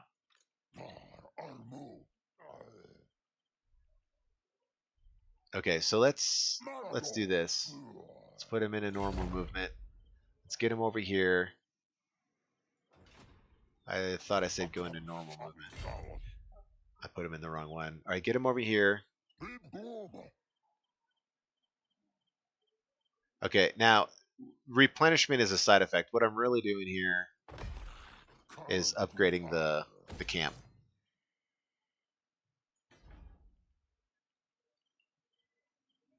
Now we could go here, but that's going to cost $4 grand, and we just don't have the money to be able to do that because we have such a large army. The other thing that we can do is we can't really reduce numbers that much. I mean, we can do this. All right, and then just recruit one spearman to replace. But the rest is just going to be, we need a little bit of time to recover. And that's fine. We're invisible. We've got about, I want to say like 5 turns where we don't have to make any money. All right, and then as far as the Dark Moon, we've got 5 more turns, and then we'll get a full replenishment or whatever, whatever is available. Okay, we'll just go ahead and go to next turn.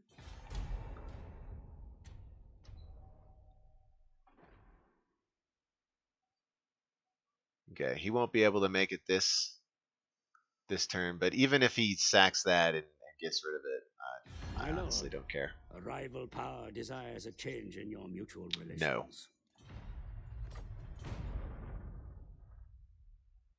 Perfect. That's exactly what I wanted him to do. And I didn't get that nap because in the hopes that he would do that.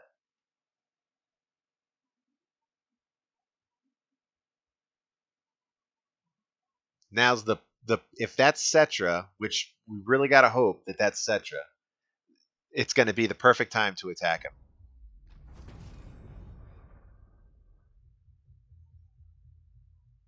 Nice. Campaign movement range. It is Cetra. And look, he didn't take as many losses as I thought he was going to take. That's... I really don't want to... Yeah, we don't want to go up against the 20 stack. Even of these. Not when our melee... This is our real melee here. These guys are just junk expendable units like the tag says.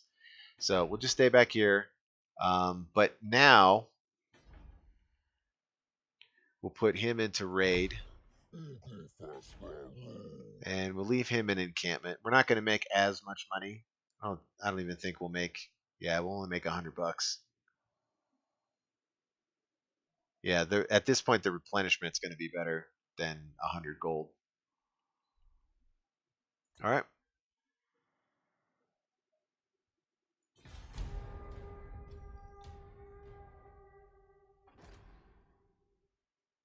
Okay, he'll come down there. It's too bad we should get the money for that. I really don't like the Wog and the Brayherd mechanics. It I would much rather have me controlling this army directly and not being able to like switch out units, or completely get rid of the Wog and the Brayherd armies and just give the main army passive bonuses, like melee attack and defense, or something like that. That would help out a lot more than having this stupid Brayherd running around, not in our direct control. Okay, so we're still not full. We're close, but this is too hard of a nut to crack. So we'll just leave him alone, and we need to look around for a new target.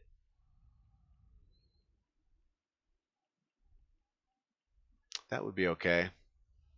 That's two. Actually, up here is okay. Let's look. They got to really play the diplomatic game so that you can see exactly how strong people are and who you want to attack and who you want to leave alone. So come out of here.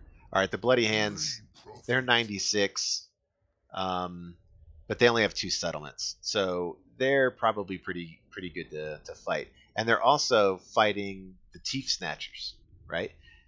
So what we can do, I hope, is go to the Teeth Snatches.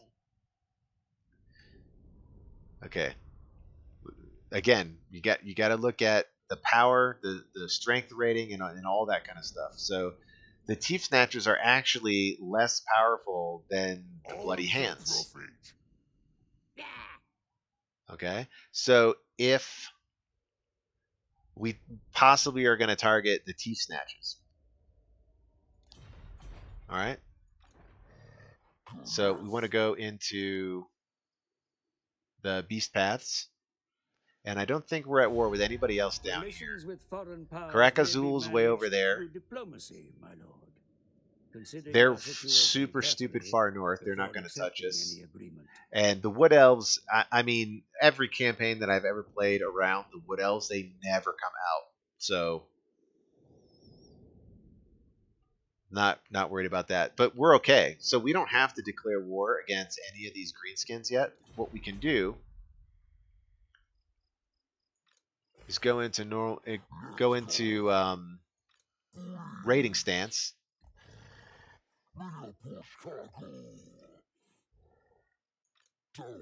Make sure that this guy can follow. I'm gonna put him into normal. Move him up to about, because we kind of want to be close to Grunty Mingle to see what's going on over there. All right, and then we'll take him.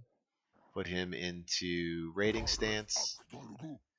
Again, I would much rather have the replenishment than 100 gold. So we'll just go back into encampment.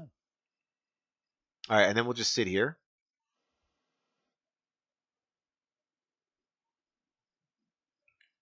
And the Brayherd, because we haven't given them a target, they'll try to come up and meet back up with us. But I'm not overly concerned with them.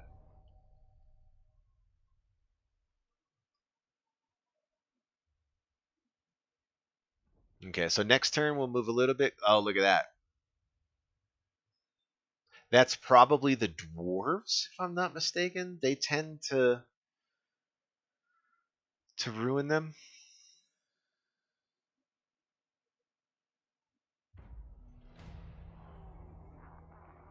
It was probably the Bloody Hands.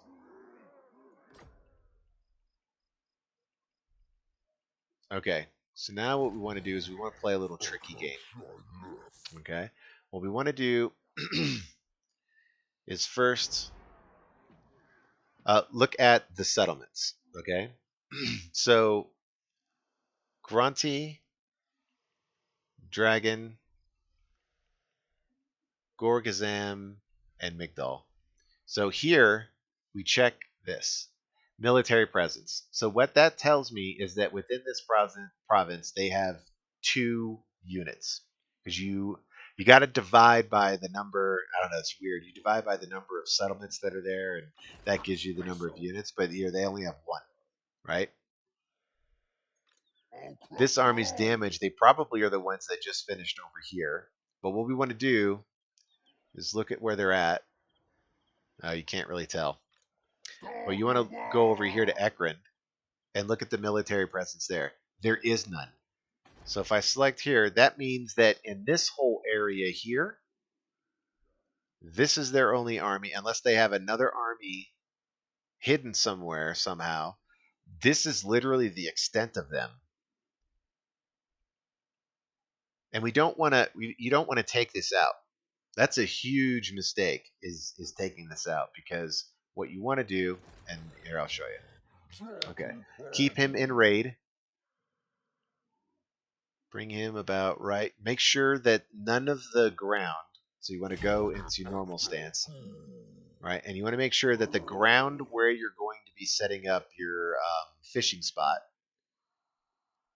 is pretty decent. So let's set it up.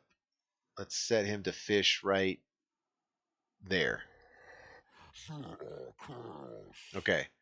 Now he's the bait. As a matter of fact, in the last game I did this. Let's go ahead and do this.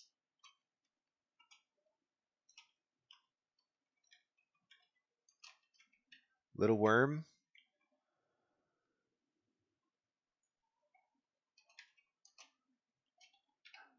Little worm on a big hook. All right. So he's our bait. So then we take this guy, put him in a normal stance, put him right next to him. Make sure that you're not. I'm actually going to move a little bit up here. That way, in case I get into an engagement and the result of the engagement is I move a little bit here or there or whatever, I'm not going to move into an area that I'm going to start suffering attrition from. So let's go ahead and move him a little bit more. And then put him into the hidden encampment.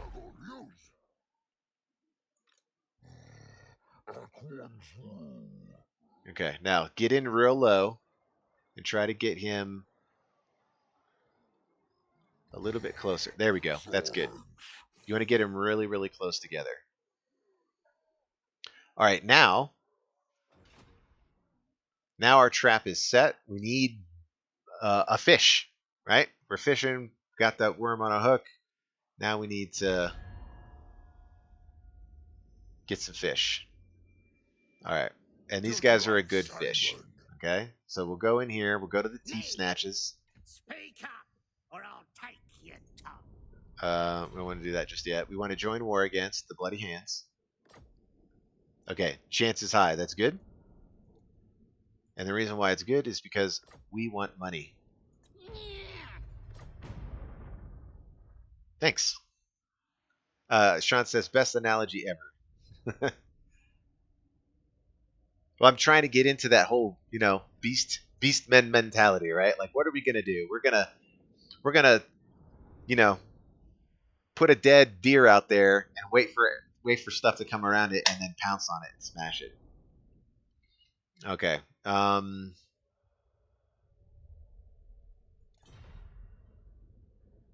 Okay. We need to see if we can get some more money out of them. So join war against. And the other reason why you want to do the join war against, and this is pretty critical, okay? If they here, let me show you. Who's gonna have Reichland? Oh, dude, nobody. Okay. So Middenland has a defensive ally in Nordland. If I just straight up select them and declare war against Midland, chances are Nordland is also going to declare war against me. I don't want that, right? I want to pick and choose as the Beastmen, or, when I play any faction, really. I want to pick and choose who I'm at war with, and I don't like tagging on, right? I don't like factions that tag on. So what you do is you find out, so in this example, we're looking at Midland. You find out who they're at war with, okay? So they're at war with the Leafcutter tribe. So if I go to the Leafcutter tribe and I do join war against then none of the allies of who I'm declaring the war against can join in, and it's just the single faction, and that can be critical, especially with a faction as fragile in the beginning as Beastmen. You don't want to declare war against somebody and then 5 more people join up. This is what happened to me when I first played the Tomb Kings. I declared war against one of the Bretonnians down there, and all the Bretonnians and the dwarves, they all just tagged along, and it was like 5 factions against me, and I couldn't do it. Just as a mistake, you know. So here, let's go ahead. We'll go to the Teeth Snatches because they're at war with the Bloody Hands. If this is bad news, We'll do join war against. poke out your eyes. And you don't want to do like a non-aggression pact or anything like that because they're super weak. So you want to leave them open as a target as well.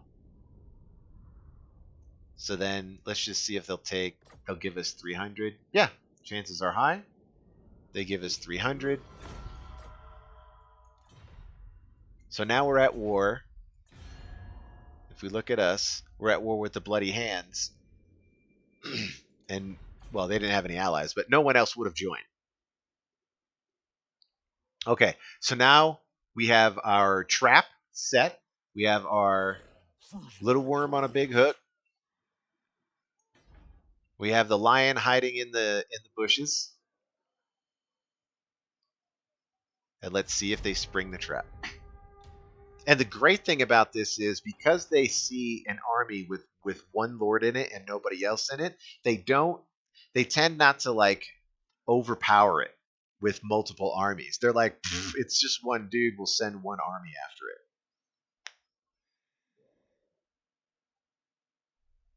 it. And our trap got set. Right? I don't think we got the ambush. We got to work on that and get the ambush going a little bit better. But the trap is sprung. Okay? This is what you have to fight. You have to fight these small little battles in the beginning. But you got to find them. And the best way to do them is to set a trap. And this is the best way that I've found to set traps. Whether you're playing Beastmen or not, it's just super, super important. If you do it as the Beastmen, it'll help you out so much. All right, so let's go ahead and fight this.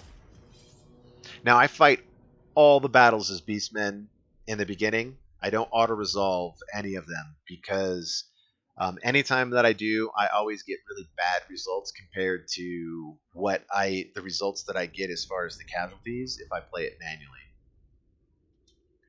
Now, this is a potential problem that you'll have when doing this. Your main army will come in on one side. Your dude's all by himself in here. But here's a trick. Here's a cool trick. Now, Beastmen, right? They're just like the lion on the prairie and the savannah, right? They're going to sit inside here. Now he's invisible.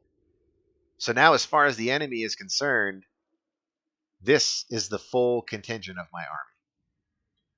Now, it does kind of suck because his army is going to be like right here. I'm not going to have a whole lot of time to set up. I'm playing on Legendary, so I can't pause it or slow-mo it. But you do it enough, and you'll get better at it.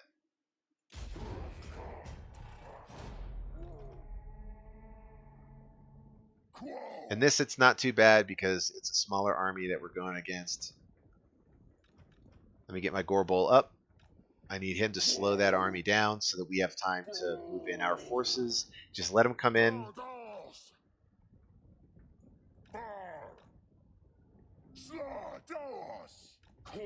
Okay, now we can bring him out.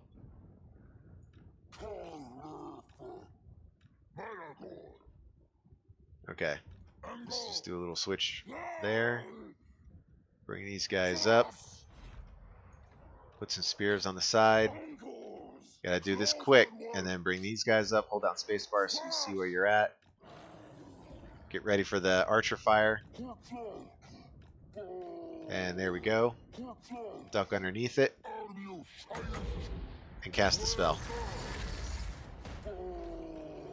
And bring him around. He took a little bit. It's not too bad. Alright. Let's cast another one. And then just run him in. That's fine.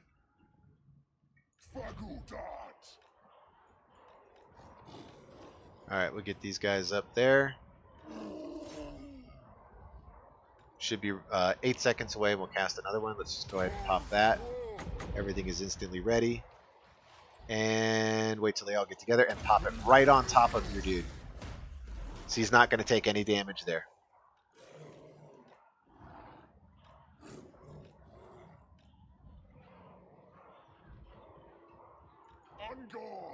Alright, bring these guys up.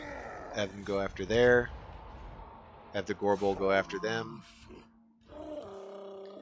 Get him out. And then get all of them on that guy. And then you want to look in real close and see if he's a magic user or a melee specialist. He's a magic user, kill him. If he's a melee specialist, leave him alone. Do not kill him. So like this guy here, just leave him alone.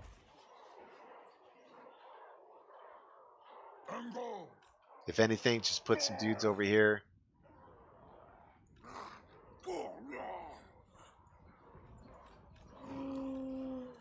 Just get him tangled up in some units. It doesn't really matter.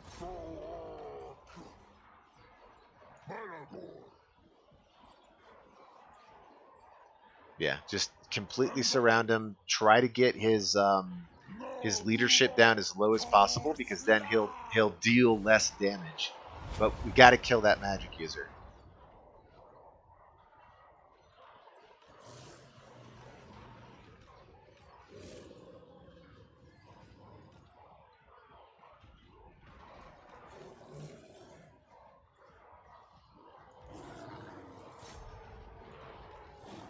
Look at that. Right through the gap. Right through the gap.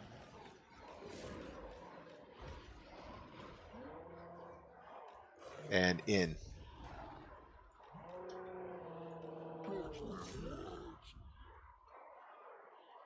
Now with all of these units here, like all combined up together, he's not really going to deal a lot of single target. If he does, so like this unit, just get him out. This unit, get him out. Alright, his leadership's really low, so he's not going to deal damage. Let's get him in there.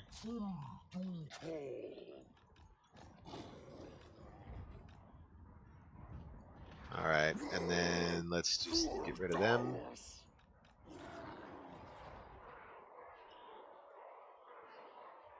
Just keep them locked up in there. You don't want to kill them because you want them to have the melee specialists, not the wizards. The wizards will snipe you and kill you. Okay, now let's go.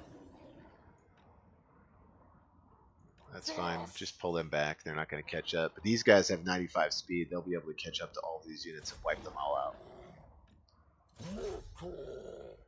And then after this battle, what I'll do is I'll switch the potion of healing over to the Gorbel so he can heal up.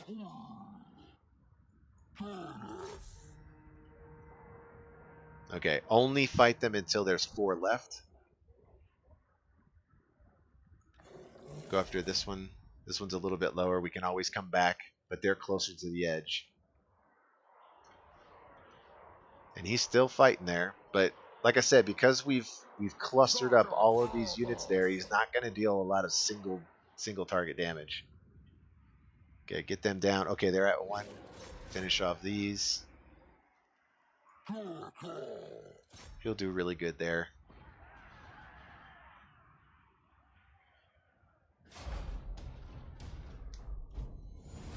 Alright, now the AI, the reason why I try to kill the armies completely, or kill the units completely, is because the AI gains, they gain ranks very, very quickly behind the scenes. You can see an army that has never seen battle before and be, fully ranked out, and it's kind of ridiculous. Okay, no. We don't want them shooting into there.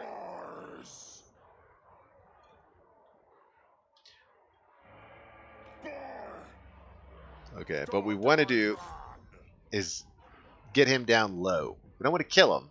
We just want to get him down low. So what we can do is we can set up over here, and then since he's not going to attack us, Get all these guys out of the way. Chaos Girth. He's going to run towards the path of least resistance. We can get a couple of shots in there. Just have your hand on the backspace button just in case. Okay, that's good. Don't kill him. Don't kill him. Okay, because we don't want him to get replaced. We just want him to take that damage. And then we're done. So now he'll still be alive. They won't be able to replace him with potentially a wizard, which could snipe our dudes. And you got to be very, very careful about getting sniped as the Beastmen.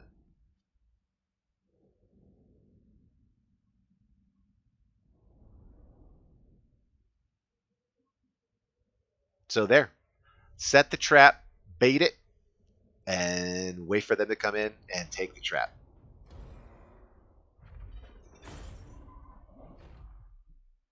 Okay, you're not gonna, and as Beastmen, you're not gonna make gobs and gobs of money. That's not how it works. And you're not gonna chase that army down either. Just let them go and set the trap again. And the AI is dumb enough that they'll just keep going into the trap. And if you can do it consistently, like I may get rid of this and get rid of that, and then do it here. That way, they're only coming from one location towards the trap. Matter of fact, I think that's what I might do.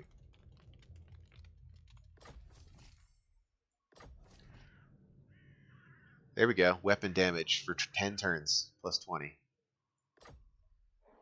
Okay, so now I'm just going to move a little bit. Alright, we want to get him better. So let's get his melee defense up. Same thing with him. We got his leadership up. Let's actually get this leadership aura. No. Let's get that melee up. Okay. So now I want to be able to see over there. So let's move our trap. Again, select the unit that's or an army that is in normal stance so you can tell where the there it is. Where the attrition starts. So it's over in this area here. Sean, don't forget to move the healing potion. Oh, dude, good. Malagor the Dark Omen. Good call, Sean. All right, and what do we have here? Oh, Malagor has that? No. Malagor's not a melee guy. Come on.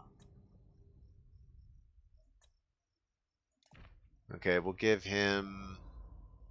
See the fear. He already has fear and all that, doesn't he? No, he doesn't.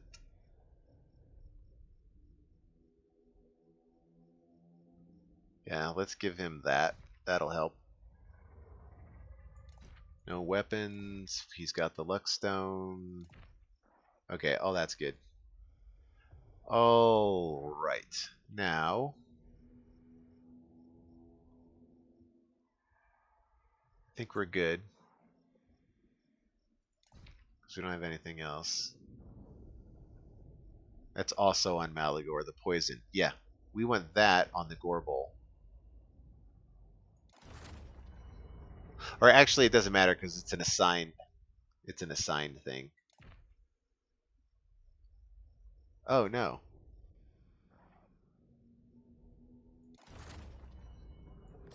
Okay, so he'll get the poison. Okay. Oh, and I didn't even check to see what we got. Oh, beautiful. That's like one of the best ones. The leadership and plus melee attack. Okay, anyway, back to where I was saying. Let's just bring him here. Okay, they don't have much there. They don't have much at all. This is ripe.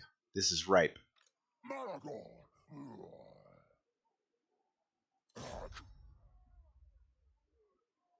Gotta take advantage of it when you can. Just encircle.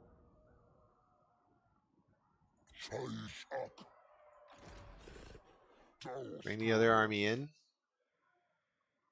Make sure that there's no attrition around here. Okay, you have to go all the way back there to get attrition. Get them off of that. Okay, check for attrition.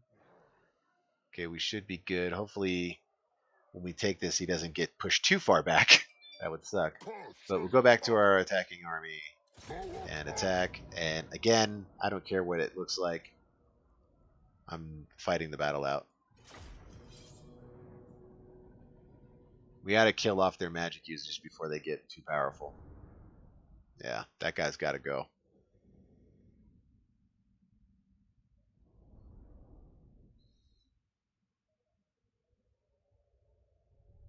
So what we'll have to do is keep that gore bowl, because he doesn't have the potion now. He'll get it next turn. We have to put him all the way in the back. We don't want him getting even seen. There he goes. He's invisible. I don't want him visible at all. Alright, and then we'll take this guy. We'll also put him back here. And throw him to the end of the stack. Spears on the flanks.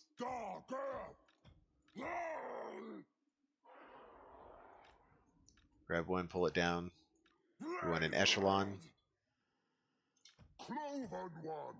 Get all of them. Put them in guard mode. These are really only good for like running down units. I mean, seriously, they're only good at running down units that are routing. Don't send them into a charge in the back. Like if you have your line here and you've got units attacking them, don't send them in for a rear charge. They'll lose a third of their health from the first charge within the first 3 seconds of it. So it's just not worth it at all.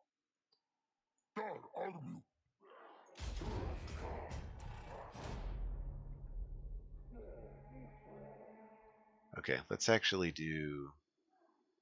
that. There's a little bit of woods there. It might protect us a little.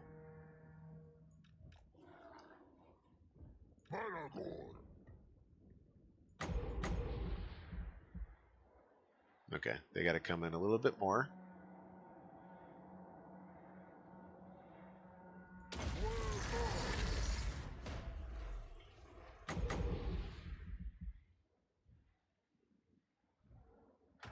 I don't want to do that there.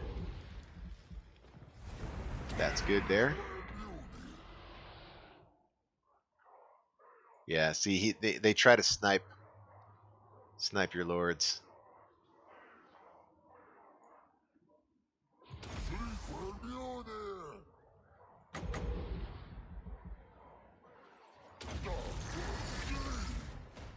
Wow, they're both going after him. That's actually good. Alright, what I'll do here is just send them up. And send these guys out to pick him off. I don't want him to cast another spell. At all.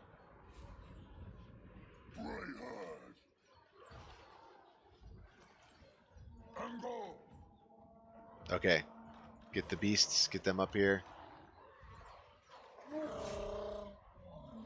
Okay, reform our lineup like this. Get these 3 units, put them there.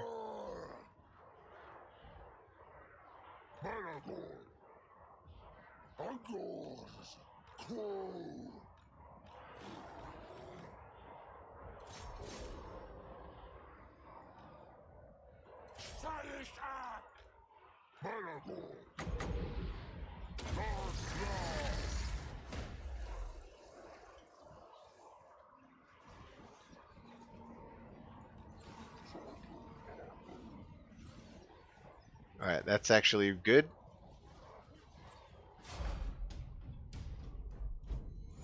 Keep them on them. Keep the archers firing. Make sure you don't put your units in there. You don't want them getting caught by friendly fire on the archers. Alright, and where's the gore bowl? Now we'll bring the gore bowl up. Again, these guys have poison, so they'll slow this guy down.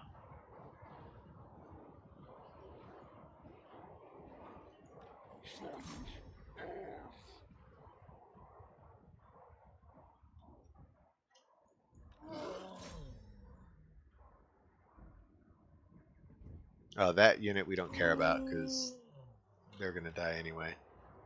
Oh, and he's in the castle, so it doesn't matter. But anyway, I like killing goblins. Let's see if we can get into there and get some more rank. That's 120. That's a full stack. That'll be good. Because they will annihilate archers on the route.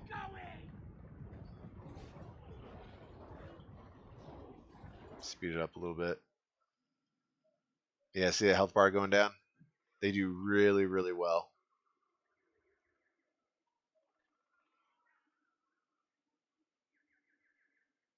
And they're gone.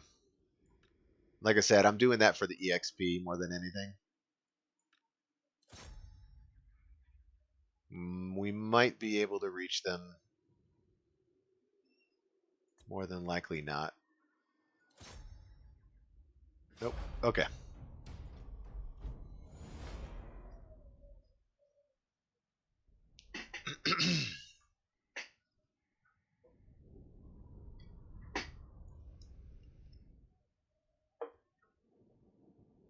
Not bad losses. Again, it was a small army, but I don't take any chances with the Beastmen. You gotta be, they're so delicate. You gotta be really, really gentle with them. Okay, that's good.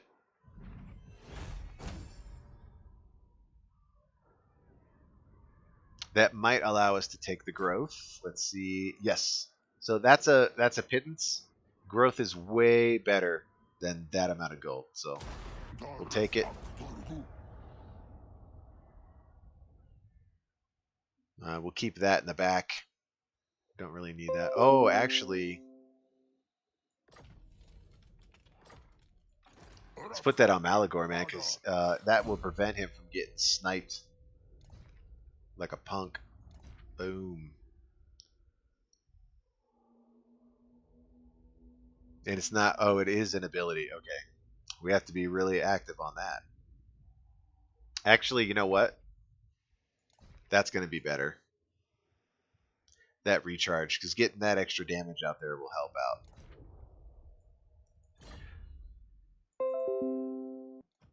out. Okay, let's get our levels.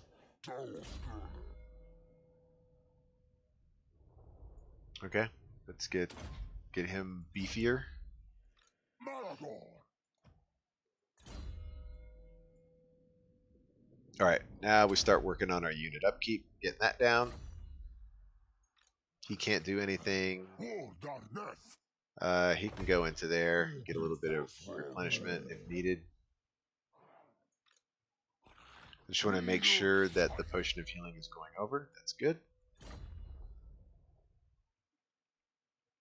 All right. Now, we can't do anything here as far as like setting a trap or anything. We just took their city. So we'll just go to next turn.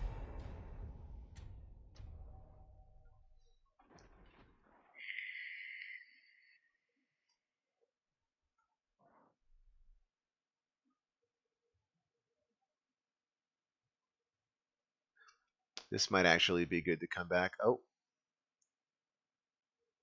Oh, he's coming in with 2 small armies. We should be fine.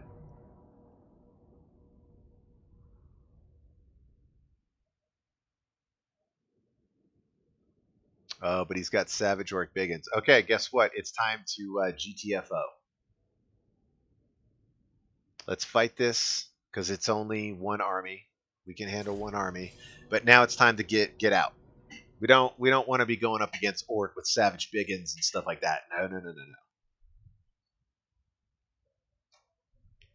That'd be like in our scenario, setting traps and elephants following the trap. No. We don't want elephants in the trap. We want old, crippled wildebeests. Oh, good. We're actually going to reinforce behind us this time. Let's gamble that. Ugh, bad gamble.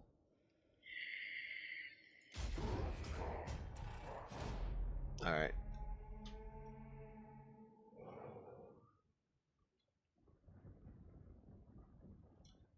I'm going to look and try to see...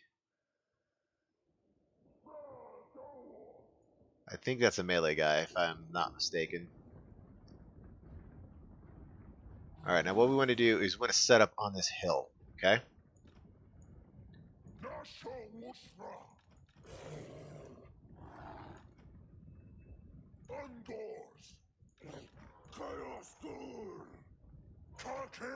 Set up on this hill.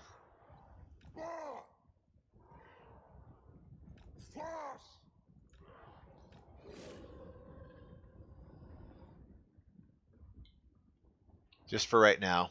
We'll get everybody where we want them.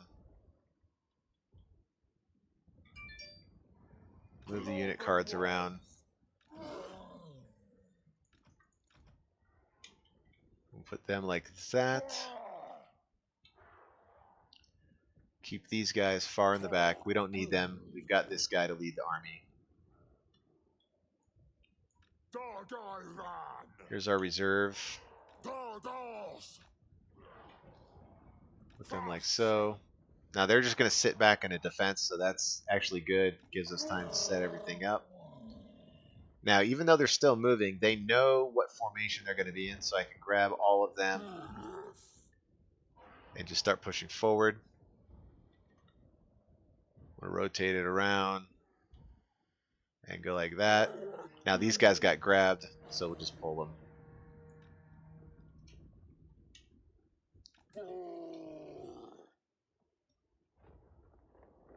Oh, I wish we could get in closer. Get my binoculars out, see what he is. I'm pretty sure he's a melee. If he's a melee, then we can bring these guys up. Bring them up here. Let's get these guys in and do a little scouting. That's the other thing that they're good for is scouting on legendary, because you can't zoom in and see exactly what's going on there. So just be mindful of these savage orc biggins.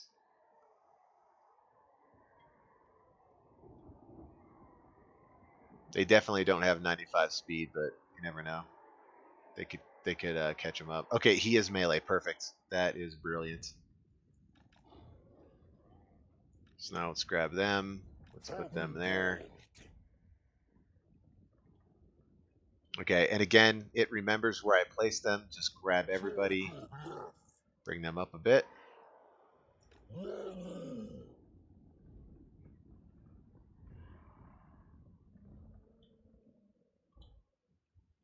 Okay, we'll speed up.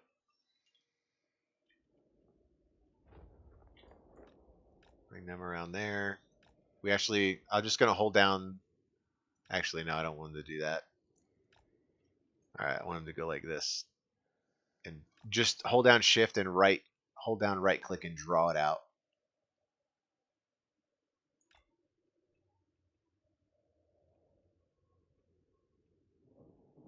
Yeah, see they're going, they're looking like they are, but they aren't actually.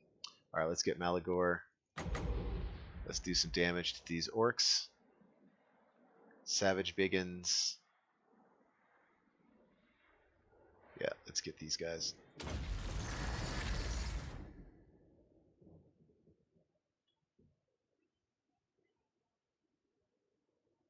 Okay, this is gonna, the Vile Tide is gonna do a lot more damage than the Brace Scream. So as long as they're gonna sit there, wait till we get to 30, and just hit them again. Okay, now they're moving in. Let's get our guys. Get them in the back. And if they want to chase these guys all day long, that's fine. Because we're just going to focus fire these.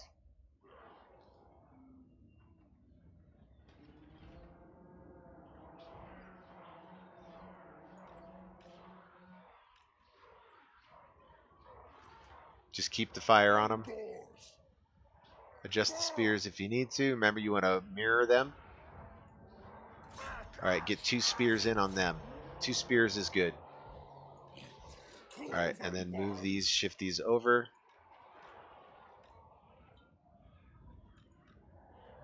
Okay, now we can focus fire on that. We're going to get out of here, so it doesn't matter if we snipe the general, but they'll take a huge leadership loss.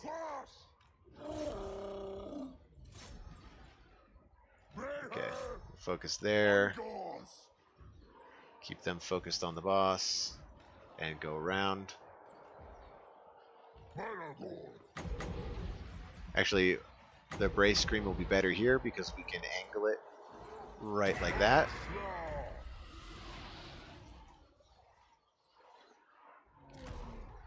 Beastmen! Akash Ak! Queen!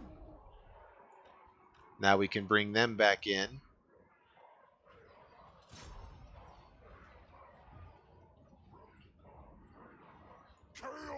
Bring these back. Bring these back. Get these archers to focus there. Actually, let's grab them all. Bring them back. We can always set up that way.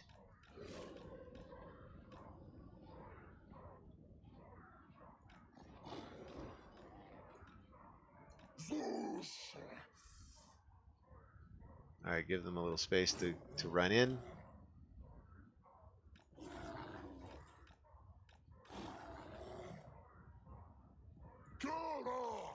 Pull these guys back. And focus fire those.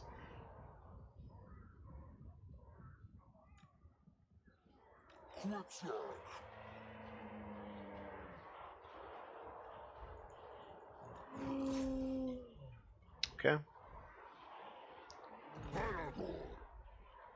Get another spell. We don't need it. Just throw it there for now.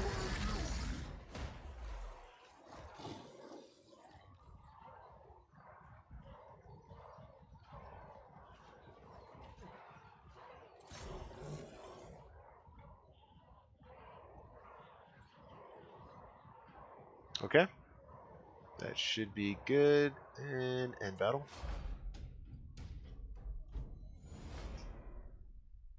Now he'll get the bulk of that EXP. Malagor will only get leftovers, but even then, it's still pretty decent.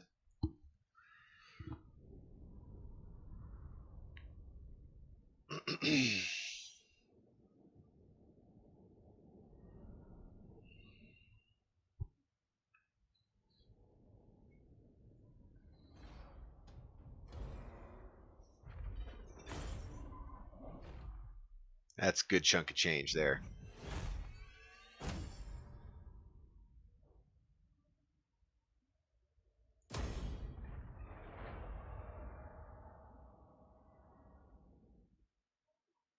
Okay, now these guys are in forced march. It might be a good idea to hit them now while they're in forced march.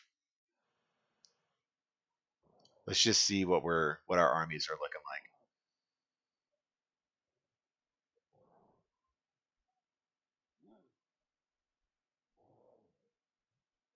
Again, you want to hit those weak wildebeest, the ones that are limping, and these guys are limping. Oh, beautiful. So we got a dark moon. So I don't know if Milo, if you're still there, this is what happens. We've gone our 6 turns. We've hit a moon. This one is a dark moon. So each time you can spawn a different type of moon. It could be like a full moon or a dark moon or blood moon, whatever. And so these are the options. We have casualty replenishment rate plus 50%, but horde growth down 20. Bestial Rage, this what gets that Brayherd going. I don't want that at all. Horde growth plus 8, but none of our units replenish. That's not good. And melee defense minus 25 and recruitment cost minus 50. We're not recruiting anybody, so we don't need that. So literally all we want is this casualty replenishment rate plus 50%.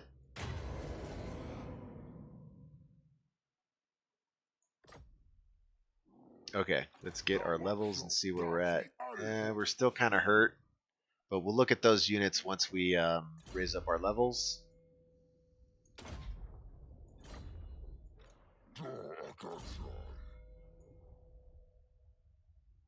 Yeah, that's nice. What was the other one? Armor piercing. Yeah, let's get this one here because that's just a static bonus.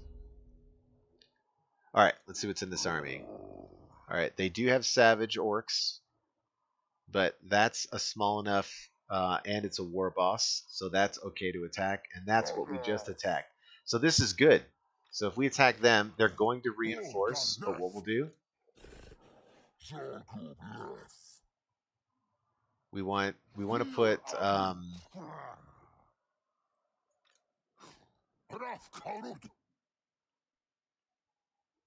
want to move him to about right there, and we want to engage with this little one.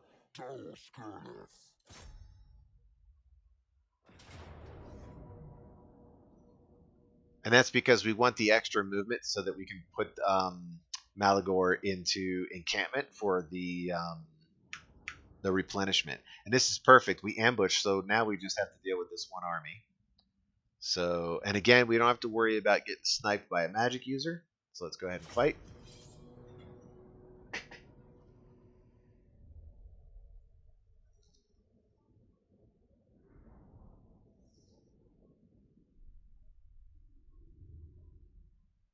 I wish the Gorbel was at full health, because I just have him run in and smash those dudes. Okay, so we're going to be coming out one at a time through here. This is like the worst possible setup.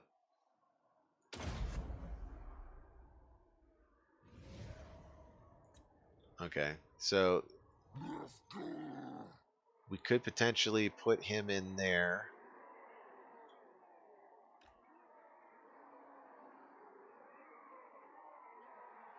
Yeah, I just don't think he's going to do well against all of these units plus the war boss. So we'll just bring him back here. Have him be sneaky for now. They don't know where we're at.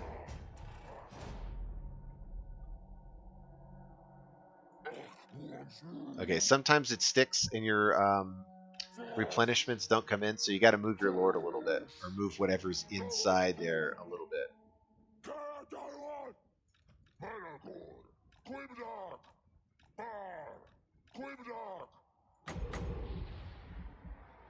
Okay, we need to get a little bit closer, and there's good.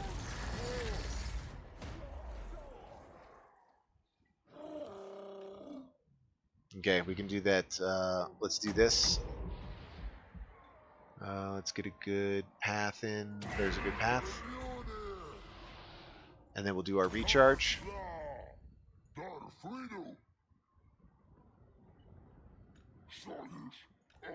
And if they're going to bring one unit of archers in,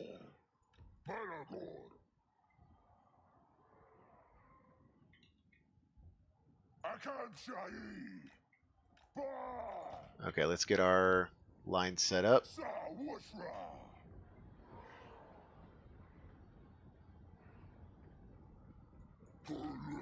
Okay, I don't want him going up against all of them.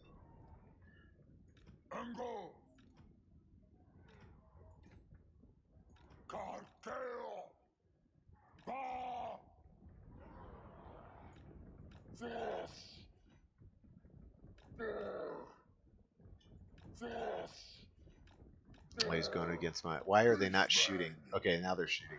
Or loosing. Let's see if I can get a charge in on them.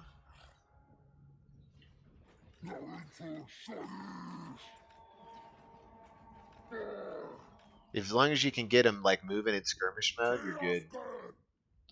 Okay, let's focus on the boss.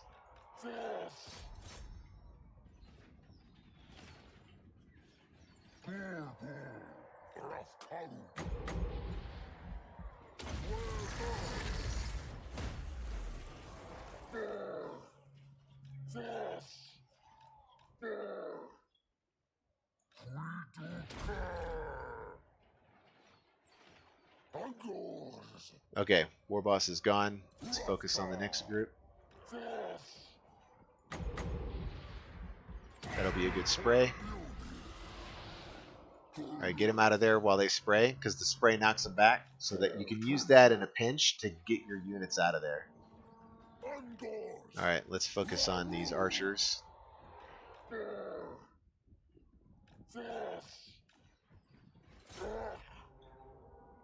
Okay, Gorbel's now at half health and still healing.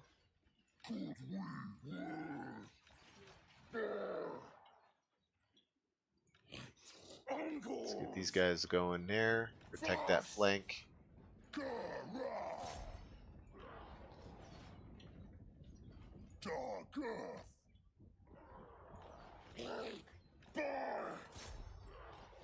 Malagor. Take one of those before you come into battle with me. Uncles.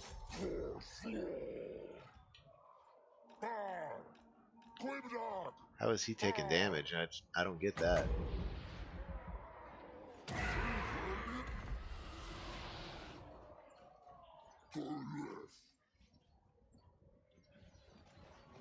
Haven's Pickle Juice. Adios, muchacho. Alright, that worked out really well. Let's try to get rid of as many of these units as possible.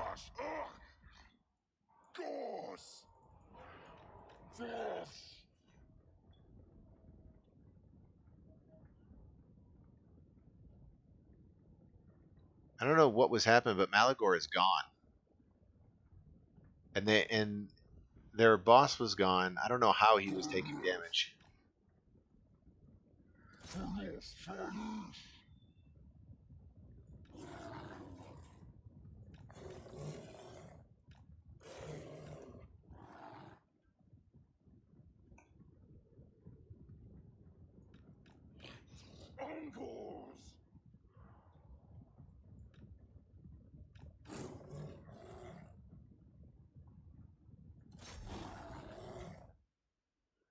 Alright, let's get these guys in there.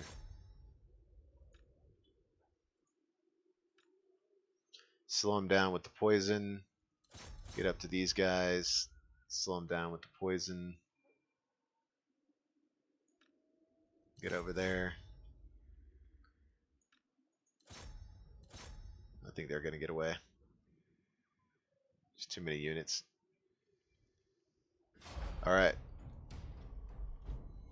Now, I don't know what happened to Malagor, because nothing was damaging him.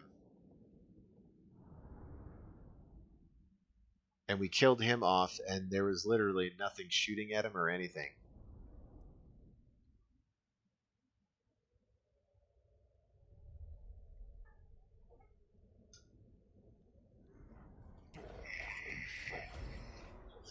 Yeah, somehow he died. I don't get it. So now we're going to have to go a couple of turns without Malagor.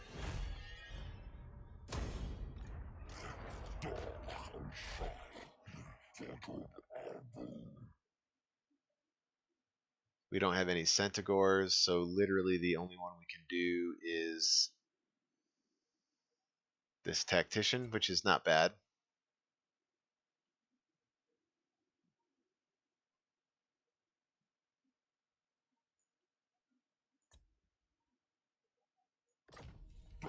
But now we have no magic. So now we just have to like be very, very, very, very, very cautious.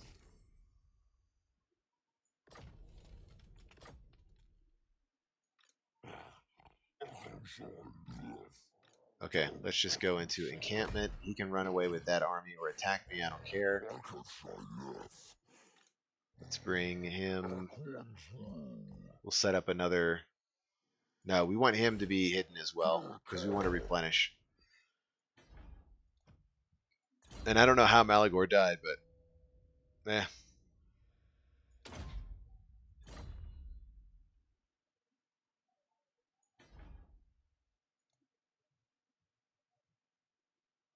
We can start. Yeah, let's start that.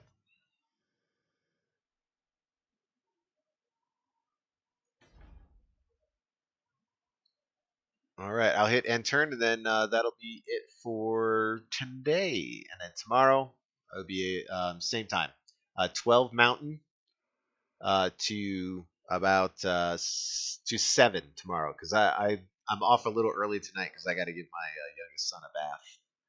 So not like I got to. I want to give him a bath. don't get me wrong. All right. Okay, I think we're good here. We'll go ahead and hit end turn. I probably should have given that healing potion to Malagor, but I had no idea that he was going to be just taking damage, to take damage. That was crazy.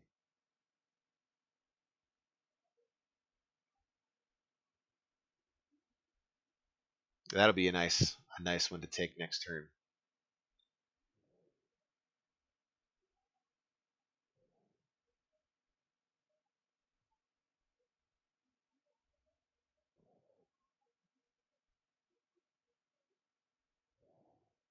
Yeah, I don't understand that at all because all of the archers were focusing on my archers. So I don't know.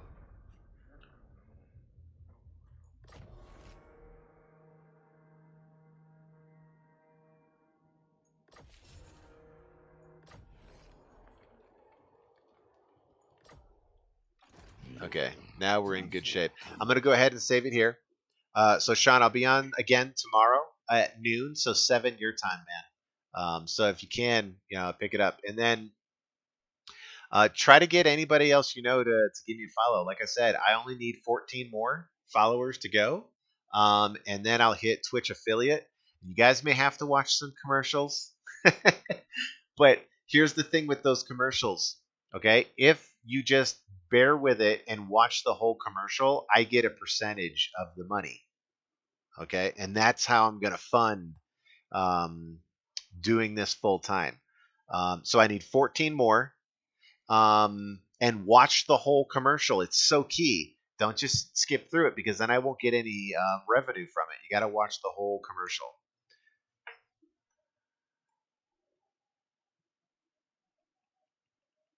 Okay, and it auto saves, so we'll just leave it here. Go ahead, go to main window. All right, and thanks everyone. And like I said, I'll post up those other ones tonight after I get back from putting the little boy to bed. All right.